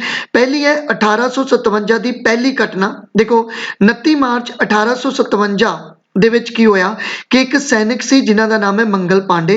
ਤੁਹਾਨੂੰ ਪਤਾ ਹੀ ਹੈ ਕਿ ਮੰਗਲ ਪਾਂਡੇ ਸਾਡੇ ਦੇਸ਼ ਦਾ ਪਹਿਲਾ ਸ਼ਹੀਦ ਕਹਿਲਾਂਦਾ ਹੈ। ਤੋ ਇਹ ਜੋ ਮੰਗਲ ਪਾਂਡੇ ਸੀਗਾ ਇਸ ਦੇ ਰੂਪ ਵਿੱਚ 34ਵੀਂ ਸੈਨਿਕ ਬਟਾਲੀਅਨ ਸੀਗੀ, 34 ਨੇਟਿਵ ਇਨਫੈਂਟਰੀ ਸੀਗੀ, ਉੱਥੋਂ ਦਾ ਇੱਕ ਸੈਨਿਕ ਸੀ। ਤੋ ਇਸ ਦੇ ਰੂਪ ਵਿੱਚ ਹੀ ਪਹਿਲੀ ਘਟਨਾ ਜਿਹੜੀ ਹੈ ਉਹ ਵਾਪਰਦੀ ਹੈ। ਤੋ ਕੀ ਘਟਨਾ ਵਾਪਰੀ? ਦੇਖੋ ਮੁਰਸ਼ਿਦਾਬਾਦ ਦੀ ਬੈਰਕਪੁਰ ਛਾਉਣੀ ਸੀ ਪੱਛਮੀ ਬੰਗਾਲ ਦੀ ਘਾਟੀ ਵਿੱਚ। ਇਸ ਘਾਟੀ ਵਿੱਚ ਇੱਕ ਮਤਲਬ 34 ਨੇਟਿਵ ਇਨਫੈਂਟਰੀ ਸੀ ਜਿਹਦੇ ਵਿੱਚ ਇੱਕ ਸੈਨਿਕ ਸੀ ਜਿਹਦਾ ਨਾਮ ਹੈ ਮੰਗਲ ਪਾਂਡੇ। ਤੋਂ ਮੰਗਲ ਪਾਂਡੇ ਨੇ ਇਹਨਾਂ ਕਾਰਤੂਸਾਂ ਨੂੰ ਪਹਿਲਾਂ ਤੋਂ ਚਲਾਉਣ ਤੋਂ ਇਨਕਾਰ ਕੀਤਾ, ਲੇਕਿਨ ਬਾਅਦ ਵਿੱਚ ਇਹ ਕਾਰਤੂਸ ਇਸਨੇ ਚਲਾਤੇ। ਲੇਕਿਨ ਇਸਨੇ ਜੋ ਇਹ ਕਾਰਤੂਸ ਚਲਾਇਆ ਉਹ ਆਪਣੇ ਹੀ ਇੱਕ ਆਫਿਸਰ ਤੇ ਇਹ ਕਾਰਤੂਸ ਚਲਾਤਾ ਸੀ ਜਿਸ ਦਾ ਨਾਮ ਸੀ ਲੈਫਟੀਨੈਂਟ ਬਾਗ। ਠੀਕ ਹੈ, ਔਰ ਇੱਥੇ ਲੈਫਟੀਨੈਂਟ ਬਾਗ ਦੀ ਜਿਹੜੀ ਸੀ ਉਹ ਹੱਤਿਆ ਕਰ ਦਿੱਤੀ ਗਈ। ਔਰ ਬਾਅਦ ਵਿੱਚ ਮੰਗਲ ਪਾਂਡੇ ਨੇ ਖੁਦ ਵੀ ਆਪਣੇ ਆਪ ਨੂੰ ਗੋਲੀ ਮਾਰ ਲਈ, ਲੇਕਿਨ ਉਸ ਨੂੰ ਬਚਾ ਲਿਆ ਗਿਆ ਔਰ 8 ਅਪ੍ਰੈਲ 1857 ਨੂੰ ਮੰਗਲ ਪਾਂਡੇ ਨੂੰ ਫਾਂਸੀ ਦੇ ਦਿੱਤੀ ਗਈ। ਇਸ ਕਰਕੇ ਮੰਗਲ ਪਾਂਡੇ ਠੀਕ ਹੈ ਉਹ ਪਹਿਲਾ ਸ਼ਹੀਦ ਜਿਹੜਾ ਉਹ ਕਹਿਲਾਉਂਦਾ ਹੈ। ਔਰ ਇਸ ਇੰਸੀਡੈਂਟ ਨੇ ਵੀ 1857 ਦੇ ਵਿਦਰੋਹ ਨੂੰ ਜਿਹੜਾ ਸੀ ਉਹ ਬਹੁਤ ਸਿਖਰ ਤੇ ਪਹੁੰਚਾਤਾ। ਉਸ ਤੋਂ ਬਾਅਦ ਇਸੇ ਨੂੰ ਹੀ ਦੇਖਦੇ ਹਾਂ 1857 ਦੇ ਵਿੱਚ ਜੋ ਦੂਸਰੀ ਘਟਨਾ ਹੋ ਜਾਂਦੀ ਹੈ ਉਹ ਕਿਹੜੀ ਹੈ? ਦੇਖੋ 24 ਅਪ੍ਰੈਲ 1857 ਨੂੰ 99 ਸੈਨਿਕ ਸੀ ਜੋ ਕਿ ਘੋੜਸਵਾਰ ਸੀਗੇ ਔਰ ਤੀਜੀ ਸੈਨਿਕ ਬਟਾਲੀਅਨ ਮਤਲਬ 3rd ਨੇਟਿਵ ਇਨਫੈਂਟਰੀ ਦੇ ਵਿੱਚ ਇਹ ਸੈਨਿਕ ਤੈਨਾਤ ਸੀਗੇ। ਉੱਤਰ ਪ੍ਰਦੇਸ਼ ਦਾ ਏਰੀਆ ਸੀ ਮੇਰਠ ਦੇ ਵਿੱਚ ਔਰ ਇਹਨਾਂ 99 ਸੈਨਿਕਾਂ ਨੇ ਵੀ ਰਾਈਫਲ ਨੂੰ ਚਲਾਉਣ ਤੋਂ ਇਨਕਾਰ ਕੀਤਾ, ਜਿਸ ਦੇ ਵਿੱਚ 85 ਸੈਨਿਕਾਂ ਨੂੰ ਉਮਰ ਕੈਦ ਦੀ ਸਜ਼ਾ ਵੀ ਸੁਣਾ ਦਿੱਤੀ ਗਈ। ਲੇਕਿਨ ਇਹ ਜੋ ਘਟਨਾ ਸੀਗੀ ਇਹ 24 ਅਪ੍ਰੈਲ 1857 ਦੀ ਜਿਹੜੀ ਸੀਗੀ ਉਹ ਘਟਨਾ ਸੀ। ਲੇਕਿਨ ਉਸ ਤੋਂ ਬਾਅਦ ਕੀ ਹੋਇਆ ਕਿ 10 ਮਈ 1857 ਦੇ ਵਿੱਚ ਕੀ ਹੋਇਆ ਕਿ ਜੋ ਬਾਕੀ ਬਚੇ ਸੀ, ਜੋ ਬਾਕੀ ਸੈਨਿਕ ਬਚੇ ਸੀ ਉਹਨਾਂ ਵਿੱਚੋਂ ਇੱਕ ਸੀ ਕਦਮ ਸਿੰਘ। ਤੋਂ ਕਦਮ ਸਿੰਘ ਦੇ ਨੇਤਰਤਵ ਦੇ ਵਿੱਚ 5:30 ਵਜੇ ਮੇਰਠ ਦੇ ਸਾਰੇ ਸੈਨਿਕ ਇਕੱਠੇ ਹੋਏ ਔਰ ਆਪਣੇ ਅਧਿਕਾਰੀਆਂ ਤੇ, ਆਪਣੇ ਅਧਿਕਾਰੀ ਮਤਲਬ ਜੋ ਅੰਗਰੇਜ਼ ਅਧਿਕਾਰੀ ਸੀ, ਜੋ ਇੰਗਲਿਸ਼ ਮੈਨ ਸੀ, ਉਹਨਾਂ ਤੇ ਗੋਲੀਆਂ ਚਲਾਈਆਂ ਗਈਆਂ ਅਤੇ ਆਪਣੇ ਸਾਥੀਆਂ ਨੂੰ ਰਿਹਾ ਕਰਵਾ ਦਿੱਤਾ ਗਿਆ। ਕਹਿੰਦੇ ਨੇ ਕਿ ਅੰਗਰੇਜ਼ਾਂ ਦੇ ਘਰਾਂ ਨੂੰ ਵੀ ਜਿਹੜੀ ਸੀ ਇਹਨਾਂ ਨੇ ਅੱਗ ਵਗੈਰਾ ਲਾਤੀ ਸੀ ਔਰ ਇੱਕ ਟੁਕੜੀ ਦੇ ਰੂਪ ਵਿੱਚ, ਇੱਕ ਇਕੱਠ ਦੇ ਰੂਪ ਵਿੱਚ ਇਹ ਮੇਰਠ ਤੋਂ ਦਿੱਲੀ ਨੂੰ ਰਵਾਨਾ ਹੁੰਦੇ। ਯਾਦ ਰੱਖਣਾ ਮੇਰਠ ਤੋਂ ਦਿੱਲੀ ਨੂੰ ਰਵਾਨਾ ਹੁੰਦੇ ਔਰ ਰਸਤੇ ਦੇ ਵਿੱਚ ਪੈਟਰੀਅਟਿਕ ਸੌਂਗ ਜਿਹੜੇ ਆ ਉਹ ਗਾਉਂਦੇ ਜਾਂਦੇ ਆ ਔਰ ਰਸਤੇ ਦੇ ਵਿੱਚ ਜੋ ਵੀ 1857 ਦੇ ਵਿਦਰੋਹ ਦੇ ਵਿੱਚ ਸ਼ਾਮਲ ਹੋਣਾ ਚਾਹੁੰਦਾ ਸੀ, ਜੋ ਪਹਿਲਾਂ ਤੋਂ ਹੀ ਦੁਖੀ ਵਿਅਕਤੀ ਸੀਗਾ, ਉਹ ਵੀ ਇਸ ਵਿਦਰੋਹ ਦੇ ਵਿੱਚ ਸ਼ਾਮਲ ਹੁੰਦਾ ਗਿਆ। तो 10 ਮਈ 1857 ਮੇਰਠ ਤੇ ਹੀ ਇੱਕ ਸਥਾਨ ਕਾਲੀ ਪਲਟਨ ਤੋਂ ਇਸ ਵਿਦਰੋਹ ਦੀ ਜਿਹੜੀ ਸੀਗੀ ਫਿਰ ਉਹ ਘੋਸ਼ਣਾ ਕਰ ਦਿੱਤੀ ਗਈ ਸੀਗੀ। तो ਇਹੀ ਉਹ ਕਾਰਨ ਸੀਗਾ ਕਿ 31 ਮਈ ਨੂੰ ਇਹ ਜੋ ਅੰਦੋਲਨ ਹੋਣਾ ਸੀ ਇਹ ਐਕਚੁਅਲ ਦੇ ਵਿੱਚ 10 ਮਈ 1857 ਦੇ ਵਿੱਚ ਇਹ ਵਿਦਰੋਹ ਜਿਹੜਾ ਸੀ ਉਹ ਹੋ ਗਿਆ ਸੀ। ਸਾਰੇ ਸੈਨਿਕ ਹੱਥਾਂ ਵਿੱਚ ਮਿਸਾਲਾਂ ਲੈ ਕੇ ਦਿੱਲੀ ਨੂੰ ਰਵਾਨਾ ਹੁੰਦੇ ਆ ਤੇ ਅਗਲੇ ਹੀ ਦਿਨ 11 ਮਈ 1857 ਨੂੰ ਦਿੱਲੀ ਪਹੁੰਚਦੇ ਆ। ਲਾਲ ਕਿਲੇ ਤੇ ਜਾਣੀ ਕਿ ਪੂਰੇ ਦਾ ਪੂਰਾ ਕਬਜ਼ਾ ਜਿਹੜਾ ਉਹ ਕਰ ਲੈਂਦੇ ਆ ਔਰ ਦਿੱਲੀ ਦੀ ਜਿਹੜੀ ਮਤਲਬ ਦਿੱਲੀ ਦੇ ਵਿਦਰੋਹ ਦੀ ਜੋ ਵਾਂਗਡੋਰ ਹੈ ਉਹ ਬਹਾਦਰ ਸ਼ਾਹ ਜ਼ਫਰ ਅਤੇ ਉਸਦੇ ਹੀ ਇੱਕ ਸੈਨਿਕ ਨਾਇਕ ਬਖਤ ਖਾਨ ਨੂੰ ਸੌਂਪ ਦਿੱਤੀ ਜਾਂਦੀ ਹੈ ਔਰ ਇੱਥੇ ਹੀ ਬਹਾਦਰ ਸ਼ਾਹ ਜ਼ਫਰ ਨੂੰ ਜਿਹੜਾ ਸੀ ਸ਼ਹਿਨਸ਼ਾਹ ਬਾਦਸ਼ਾਹ ਦਾ ਖਿਤਾਬ ਵੀ ਦਿੱਤਾ ਜਾਂਦਾ ਹੈਗਾ ਔਰ ਬਹਾਦਰ ਸ਼ਾਹ ਜ਼ਫਰ ਨੂੰ ਲੈਫਟੀਨੈਂਟ ਹਰਟਸ ਅਤੇ ਲੈਫਟੀਨੈਂਟ ਨਿਕਲਸਨ ਦੁਆਰਾ ਦਿੱਲੀ 'ਚ ਹਮਾਜੂ ਦੇ ਮਕਬਰੇ ਤੋਂ ਫਿਰ ਗ੍ਰਿਫਤਾਰ ਕੀਤਾ ਗਿਆ। ਮਤਲਬ ਇਹ ਜੋ ਵਿਦਰੋਹ ਹੋਇਆ ਇਹ ਬਹਾਦਰ ਸ਼ਾਹ ਜ਼ਫਰ ਅਤੇ ਕਿਹਦੇ ਵਿੱਚ ਹੋਇਆ? ਹਡਸਨ ਅਤੇ ਨਿਕਲਸਨ ਦੇ ਵਿੱਚ ਹੋਇਆ ਔਰ ਇਸ ਲੜਾਈ ਵਿੱਚ ਬਹਾਦਰ ਸ਼ਾਹ ਜ਼ਫਰ ਹਾਰਦਾ ਹੈ ਔਰ ਉਸ ਨੂੰ ਹਮਾਯੂ ਦੇ ਮਕਬਰੇ ਤੋਂ ਗ੍ਰਿਫਤਾਰ ਕਰ ਲਿਆ ਜਾਂਦਾ ਔਰ ਬਾਅਦ ਵਿੱਚ ਉਸ ਨੂੰ 1857 ਸਤੰਬਰ 1857 ਦੇ ਵਿੱਚ ਰੰਗੂਨ ਮਤਲਬ ਬਰਮਾ ਦੇ ਵਿੱਚ ਭੇਜ ਦਿੱਤਾ ਜਾਂਦਾ ਔਰ ਉੱਥੇ ਹੀ ਇਸ ਦਾ ਜਿਹੜਾ ਸੀਗੀ ਡੈਥ ਹੋ ਜਾਂਦੀ ਹੈ ਔਰ ਇਹਨਾਂ ਦੀ ਕਬਰ ਵੀ ਜਿਹੜੀ ਹੈ ਬਹਾਦਰ ਸ਼ਾਹ ਜ਼ਫਰ ਦੀ ਉਹ ਰੰਗੂਨ ਦੇ ਵਿੱਚ ਹੈ ਔਰ ਇਸੇ ਤਰ੍ਹਾਂ ਹੀ ਮੁਗਲ ਸਾਮਰਾਜ ਦਾ ਪੂਰੀ ਤਰ੍ਹਾਂ ਅੰਤ ਵੀ ਹੋ ਜਾਂਦਾ ਹੈ। ਠੀਕ ਹੈ, तो ਇਹ ਉਹ ਘਟਨਾਵਾਂ ਸੀਗੀਆਂ ਜੋ ਤਤਕਾਲੀ ਘਟਨਾਵਾਂ ਸੀ ਜਿਨ੍ਹਾਂ ਕਰਕੇ ਇਮੀਡੀਏਟਲੀ ਹੀ 1857 ਦਾ ਵਿਦਰੋਹ ਜਿਹੜਾ ਸੀ ਉਹ ਸ਼ੁਰੂ ਹੋ ਗਿਆ ਸੀ। ਉਸ ਤੋਂ ਬਾਅਦ ਕੁਝ ਹੋਰ ਜਿਹੜੇ ਵਿਦਰੋਹ ਹੈ ਉਹ ਮੈਂ ਤੁਹਾਨੂੰ ਇੱਥੇ ਲਿਖਤੇ ਹੈ, ਠੀਕ ਹੈ। ਭਾਰਤ ਦੇ ਵੱਖ-ਵੱਖ ਭਾਗਾਂ ਦੇ ਵਿੱਚ ਜੋ ਵਿਦਰੋਹ ਹੋਏ ਹੈ ਤਾਂ ਉਹ ਮੈਂ ਸਾਰੇ ਹੀ ਇੱਥੇ ਲਿਖਤੇ ਆ। ਜਿਵੇਂ ਦਿੱਲੀ ਦੇ ਵਿੱਚ ਜੋ ਵਿਦਰੋਹ ਹੋਇਆ ਸੀ ਉਹਦੇ ਵਿੱਚ ਭਾਰਤੀ ਜੋ ਨਾਇਕ ਸੀ ਉਹ ਸੀ ਬਹਾਦਰ ਸ਼ਾਹ ਜ਼ਫਰ, ਬਖਤ ਖਾਂ, ਔਰ ਇਸ ਵਿਦਰੋਹ ਦਾ ਸਮਾਂ ਸੀ 11-12 ਮਈ 1857 ਔਰ ਇਸ ਵਿਦਰੋਹ ਨੂੰ ਖਤਮ ਕੀਤਾ ਕਿਹੜੇ ਬ੍ਰਿਟਿਸ਼ ਨਾਇਕ ਵੱਲੋਂ? ਤਾਂ ਹਡਸਨ ਅਤੇ ਨਿਕਲਸਨ ਵੱਲੋਂ। ਔਰ ਇਹਦੇ ਵਿੱਚ ਮੈਂ ਕੋਈ ਟਿੱਪਣੀ ਅਗਰ ਦੇਣੀ ਹੋਈ ਤਾਂ ਉਹ ਟਿੱਪਣੀਆਂ ਦਿੱਤੀਆਂ ਹੋਈਆਂ, ਇਹਨਾਂ ਨੂੰ ਤੁਸੀਂ ਰੀਡ ਕਰ ਲੈਣਾ ਹੈ। ਉਸ ਤੋਂ ਬਾਅਦ ਕਾਨਪੁਰ, ਠੀਕ ਹੈ, ਭਾਰਤੀ ਨਾਇਕ ਸੀ ਨਾਨਾ ਸਾਹਿਬ ਅਤੇ ਤਾਤੀਆ ਟੋਪੇ। ਇਹ 5 ਜੂਨ 1857 ਦੇ ਵਿੱਚ ਵਿਦਰੋਹ ਹੋਇਆ ਸੀ ਔਰ ਇਸ ਵਿਦਰੋਹ ਨੂੰ ਖਤਮ ਕੀਤਾ ਸੀ ਕੈਂਪਬੈਲ ਦੁਆਰਾ, ਠੀਕ ਹੈ। ਔਰ ਇੱਥੇ ਜੋ ਇਹ ਕਾਨਪੁਰ ਦਾ ਵਿਦਰੋਹ ਸੀ, ਨਾਨਾ ਸਾਹਿਬ ਜਿਹਨੂੰ ਦੰਦੋਪੰਤ ਦੇ ਨਾਂ ਨਾਲ ਵੀ ਤੁਸੀਂ ਜਾਣਦੇ ਹੋ, ਇਹਦੀ ਪੈਨਸ਼ਨ ਬੰਦ ਕਰ ਦਿੱਤੀ ਗਈ ਸੀ। ਇਹੀ ਕਾਰਨ ਸੀ ਕਿ ਨਾਨਾ ਸਾਹਿਬ ਵੀ ਇਹਨਾਂ ਦੇ ਐਂਟੀ ਸੀਗਾ। ਉਸ ਤੋਂ ਬਾਅਦ ਲਖਨਊ, ਇਹ ਮੈਂ ਤੁਹਾਨੂੰ ਪਹਿਲਾਂ ਵੀ ਦੱਸ ਚੁੱਕਿਆ ਕਿ ਬੇਗਮ ਹਜ਼ਰਤ ਮਹਿਲ 4 ਜੂਨ 1857 ਚ ਯਾਨੀ ਕਿ ਵਿਦਰੋਹ ਹੁੰਦਾ ਹੈ ਔਰ ਹੈਨਰੀ ਲਾਰੈਂਸ ਜਾਂ ਪਹਿਲਾਂ ਇਹ ਇਸ ਵਿਦਰੋਹ ਨੂੰ ਖਤਮ ਕਰਨ ਦੀ ਕੋਸ਼ਿਸ਼ ਕਰਦਾ ਹੈ, ਲੇਕਿਨ ਲਾਰੈਂਸ ਇਸ ਵਿਦਰੋਹ ਨੂੰ ਖਤਮ ਨਹੀਂ ਕਰ ਪਾਇਆ, ਜਿਸ ਕਰਕੇ ਕੈਂਪਬੈਲ ਬਾਅਦ ਵਿੱਚ ਇਸ ਵਿਦਰੋਹ ਨੂੰ ਜਿਹੜਾ ਸੀ ਉਹ ਖਤਮ ਕਰਦਾ ਹੈ। ਔਰ ਇਸ ਦੇ ਵਿੱਚ ਅਗਰ ਮੈਂ ਟਿੱਪਣੀ ਦੀ ਗੱਲ ਕਰਾਂ ਜਾਂ ਮੈਂ ਪੁਆਇੰਟ ਦੀ ਗੱਲ ਕਰਾਂ ਕੋਈ ਖਾਸ ਪੁਆਇੰਟ ਦੀ, ਤਾਂ ਇਹਦੇ ਵਿੱਚ ਤੁਸੀਂ ਯਾਦ ਰੱਖ ਸਕਦੇ ਹੋ ਕਿ ਵਾਜਿਦ ਅਲੀ ਸ਼ਾਹ ਦੀ ਪਤਨੀ ਆਪਣੇ ਬੇਟੇ ਬਿਰਜਸ ਕਾਦਰ ਨੂੰ ਨਵਾਬ ਘੋਸ਼ਿਤ ਕਰਦੀ ਹੈ। ਝਾਂਸੀ ਦੀ ਗੱਲ ਕਰਾਂ ਤਾਂ ਝਾਂਸੀ ਰਾਣੀ ਲక్ష్ਮੀ ਬਾਈ ਜੂਨ 1857 ਔਰ ਇਸ ਵਿਦਰੋਹ ਨੂੰ ਖਤਮ ਕੀਤਾ ਸੀ ਹਿਊਜ਼ ਨੇ। ਔਰ ਹਿਊਜ਼ ਨੇ ਬਿਲਕੁਲ ਇੱਕ ਸਟੇਟਮੈਂਟ ਦਿੱਤੀ ਸੀ ਕਿ ਰਾਣੀ ਲక్ష్ਮੀ ਬਾਈ ਦੇ ਬੇਟੇ ਦਮੋਦਰ ਨੂੰ ਉੱਤਰਾਧਿਕਾਰੀ ਮੰਨਣ ਤੋਂ ਇਹਨਾਂ ਨੇ ਇਨਕਾਰ ਕੀਤਾ। ਔਰ ਹਿਊਜ਼ ਨੇ ਹੀ ਇੱਕ ਸਟੇਟਮੈਂਟ ਦਿੱਤੀ ਸੀ ਰਾਣੀ ਲక్ష్ਮੀ ਬਾਈ ਦੇ ਲਈ ਕਿ ਅਗਰ 1857 ਦੇ ਵਿਦਰੋਹ ਦੀ ਕੋਈ ਅਸਲੀ ਨਾਇਕ ਲੜੀ ਤਾਂ ਉਹ ਰਾਣੀ ਲక్ష్ਮੀ ਬਾਈ ਹੀ ਲੜੀ ਸੀਗੀ। ਉਸ ਤੋਂ ਬਾਅਦ ਵਾਰਾਣਸੀ ਅਤੇ ਇਲਾਹਾਬਾਦ ਦੀ ਗੱਲ ਕਰੀਏ ਤਾਂ ਲਿਆਕਤ ਅਲੀ ਇੱਥੋਂ ਦੇ ਭਾਰਤੀ ਨਾਇਕ ਸਾਬਤ ਹੋਏ ਔਰ ਜੂਨ ਜਾਣੀ ਕਿ 1857 ਦੇ ਵਿੱਚ ਇਹ ਵਿਦਰੋਹ ਹੋਇਆ ਔਰ ਕਰਨਲ ਨੀਲ ਨੇ ਇਸ ਵਿਦਰੋਹ ਨੂੰ ਖਤਮ ਕੀਤਾ। ਬਿਹਾਰ ਦੇ ਵਿੱਚ ਕੁੰਵਰ ਸਿੰਘ ਸੀ, ਠੀਕ ਹੈ, ਔਰ ਵਿਲੀਅਮ ਟੇਲਰ ਨੇ ਇਸ ਨੂੰ ਜਿਹੜਾ ਸੀ ਦਬਾਇਆ, ਇਸ ਵਿਦਰੋਹ ਨੂੰ ਖਤਮ ਕੀਤਾ। ਬਰੇਲੀ ਤੋਂ ਖਾਨ ਬਹਾਦਰ ਖਾਨ ਸੀ, ਕੈਂਪਬੈਲ ਨੇ ਇਸ ਵਿਦਰੋਹ ਨੂੰ ਦਬਾਇਆ। ਫਿਰ ਫਤਿਹਪੁਰ ਤੋਂ ਅਜ਼ੀਮੁੱਲਾ ਸੀ ਜਿਸ ਵਿਦਰੋਹ ਨੂੰ ਜਨਰਲ ਰਨਾਲਡ ਨੇ ਖਤਮ ਕੀਤਾ। ਔਰ ਫੈਜ਼ਾਬਾਦ ਤੋਂ ਮੌਲਵੀ ਅਹਿਮਦੁੱਲਾ ਸੀ ਜਿਸ ਵਿਦਰੋਹ ਨੂੰ ਖਤਮ ਕੀਤਾ ਕੈਂਪਬੈਲ ਵੱਲੋਂ। ਔਰ ਕੁਝ ਹੋਰ ਵੀ ਵਿਦਰੋਹ ਜਿਵੇਂ ਪੰਜਾਬ 'ਚ ਵਜ਼ੀਰ ਖਾਂ, ਮਥੁਰਾ ਦੇ ਵਿੱਚ ਦੇਵੀ ਸਿੰਘ ਅਤੇ ਮਾਂਡਲਾ ਦੇ ਵਿੱਚ ਰਾਣੀ ਅਵੰਤੀ ਬਾਈ ਨੇ 1857 ਦੇ ਵਿਦਰੋਹ ਦੇ ਵਿੱਚ ਕਾਫੀ ਅੱਛੀ ਭਾਗੀਦਾਰੀ ਨਿਭਾਈ। ਲੇਕਿਨ ਆਪਾਂ ਨੂੰ ਪਤਾ ਹੈ ਕਿ 1857 ਦਾ ਵਿਦਰੋਹ ਜਿਹੜਾ ਸੀ ਉਹ ਫੇਲਡ ਰਿਹਾ ਸੀਗਾ। ਔਰ ਇਸ ਫੇਲ ਹੋਣ ਦੇ ਪਿੱਛੇ ਕੀ ਕਾਰਨ ਰਹੇ ਅਗਰ ਉਹਨਾਂ ਦੀ ਆਪਾਂ ਗੱਲ ਕਰੀਏ तो देखो 1857 ਦੇ ਵਿਦਰੋਹ ਦੇ ਅਸਫਲ ਹੋਣ ਦੇ ਕੀ ਕਾਰਨ ਹੈ, ਕਾਜ਼ ਆਫ ਫੇਲਿਅਰ ਕੀ ਹੈ। ਦੇਖੋ ਸਭ ਤੋਂ ਪਹਿਲਾਂ ਅਗਰ ਗੱਲ ਕਰਾਂ ਤਾਂ ਲੇਕ ਆਫ ਯੂਨਿਟੀ। ਦੇਖੋ ਯੂਨਿਟੀ ਦੀ ਕਮੀ ਸੀ, ਮਤਲਬ ਸੰਗਠਨ ਦੀ ਕਮੀ ਸੀਗੀ। ਕੋਈ ਇੱਕ ਗਰੁੱਪ ਨਹੀਂ ਸੀਗਾ। ਹਿੰਦੂ ਆਪਣੇ ਲਈ ਲੜ ਰਹੇ ਸੀ, ਮੁਸਲਮਾਨ ਆਪਣੇ ਲਈ ਲੜ ਰਿਹਾ, ਠੀਕ ਹੈ, ਜ਼ਮੀਂਦਾਰ ਆਪਣੇ ਲਈ ਲੜ ਰਿਹਾ, ਕਿਸਾਨ ਆਪਣੇ ਲਈ ਲੜ ਰਿਹਾ। ਤਾਂ ਇਕੱਠੇ ਮਿਲ ਕੇ ਇਹਨਾਂ ਨੇ ਅੰਦੋਲਨ ਇਹ ਨਹੀਂ ਕੀਤਾ, ਜਿਸ ਕਰਕੇ ਕਿਤੇ ਨਾ ਕਿਤੇ ਆਪਾਂ ਇਹ ਵਿਦਰੋਹ ਜਿਹੜਾ ਸੀ ਉਹ ਕਾਮਯਾਬ ਨਹੀਂ ਕਰਵਾ ਪਾਏ।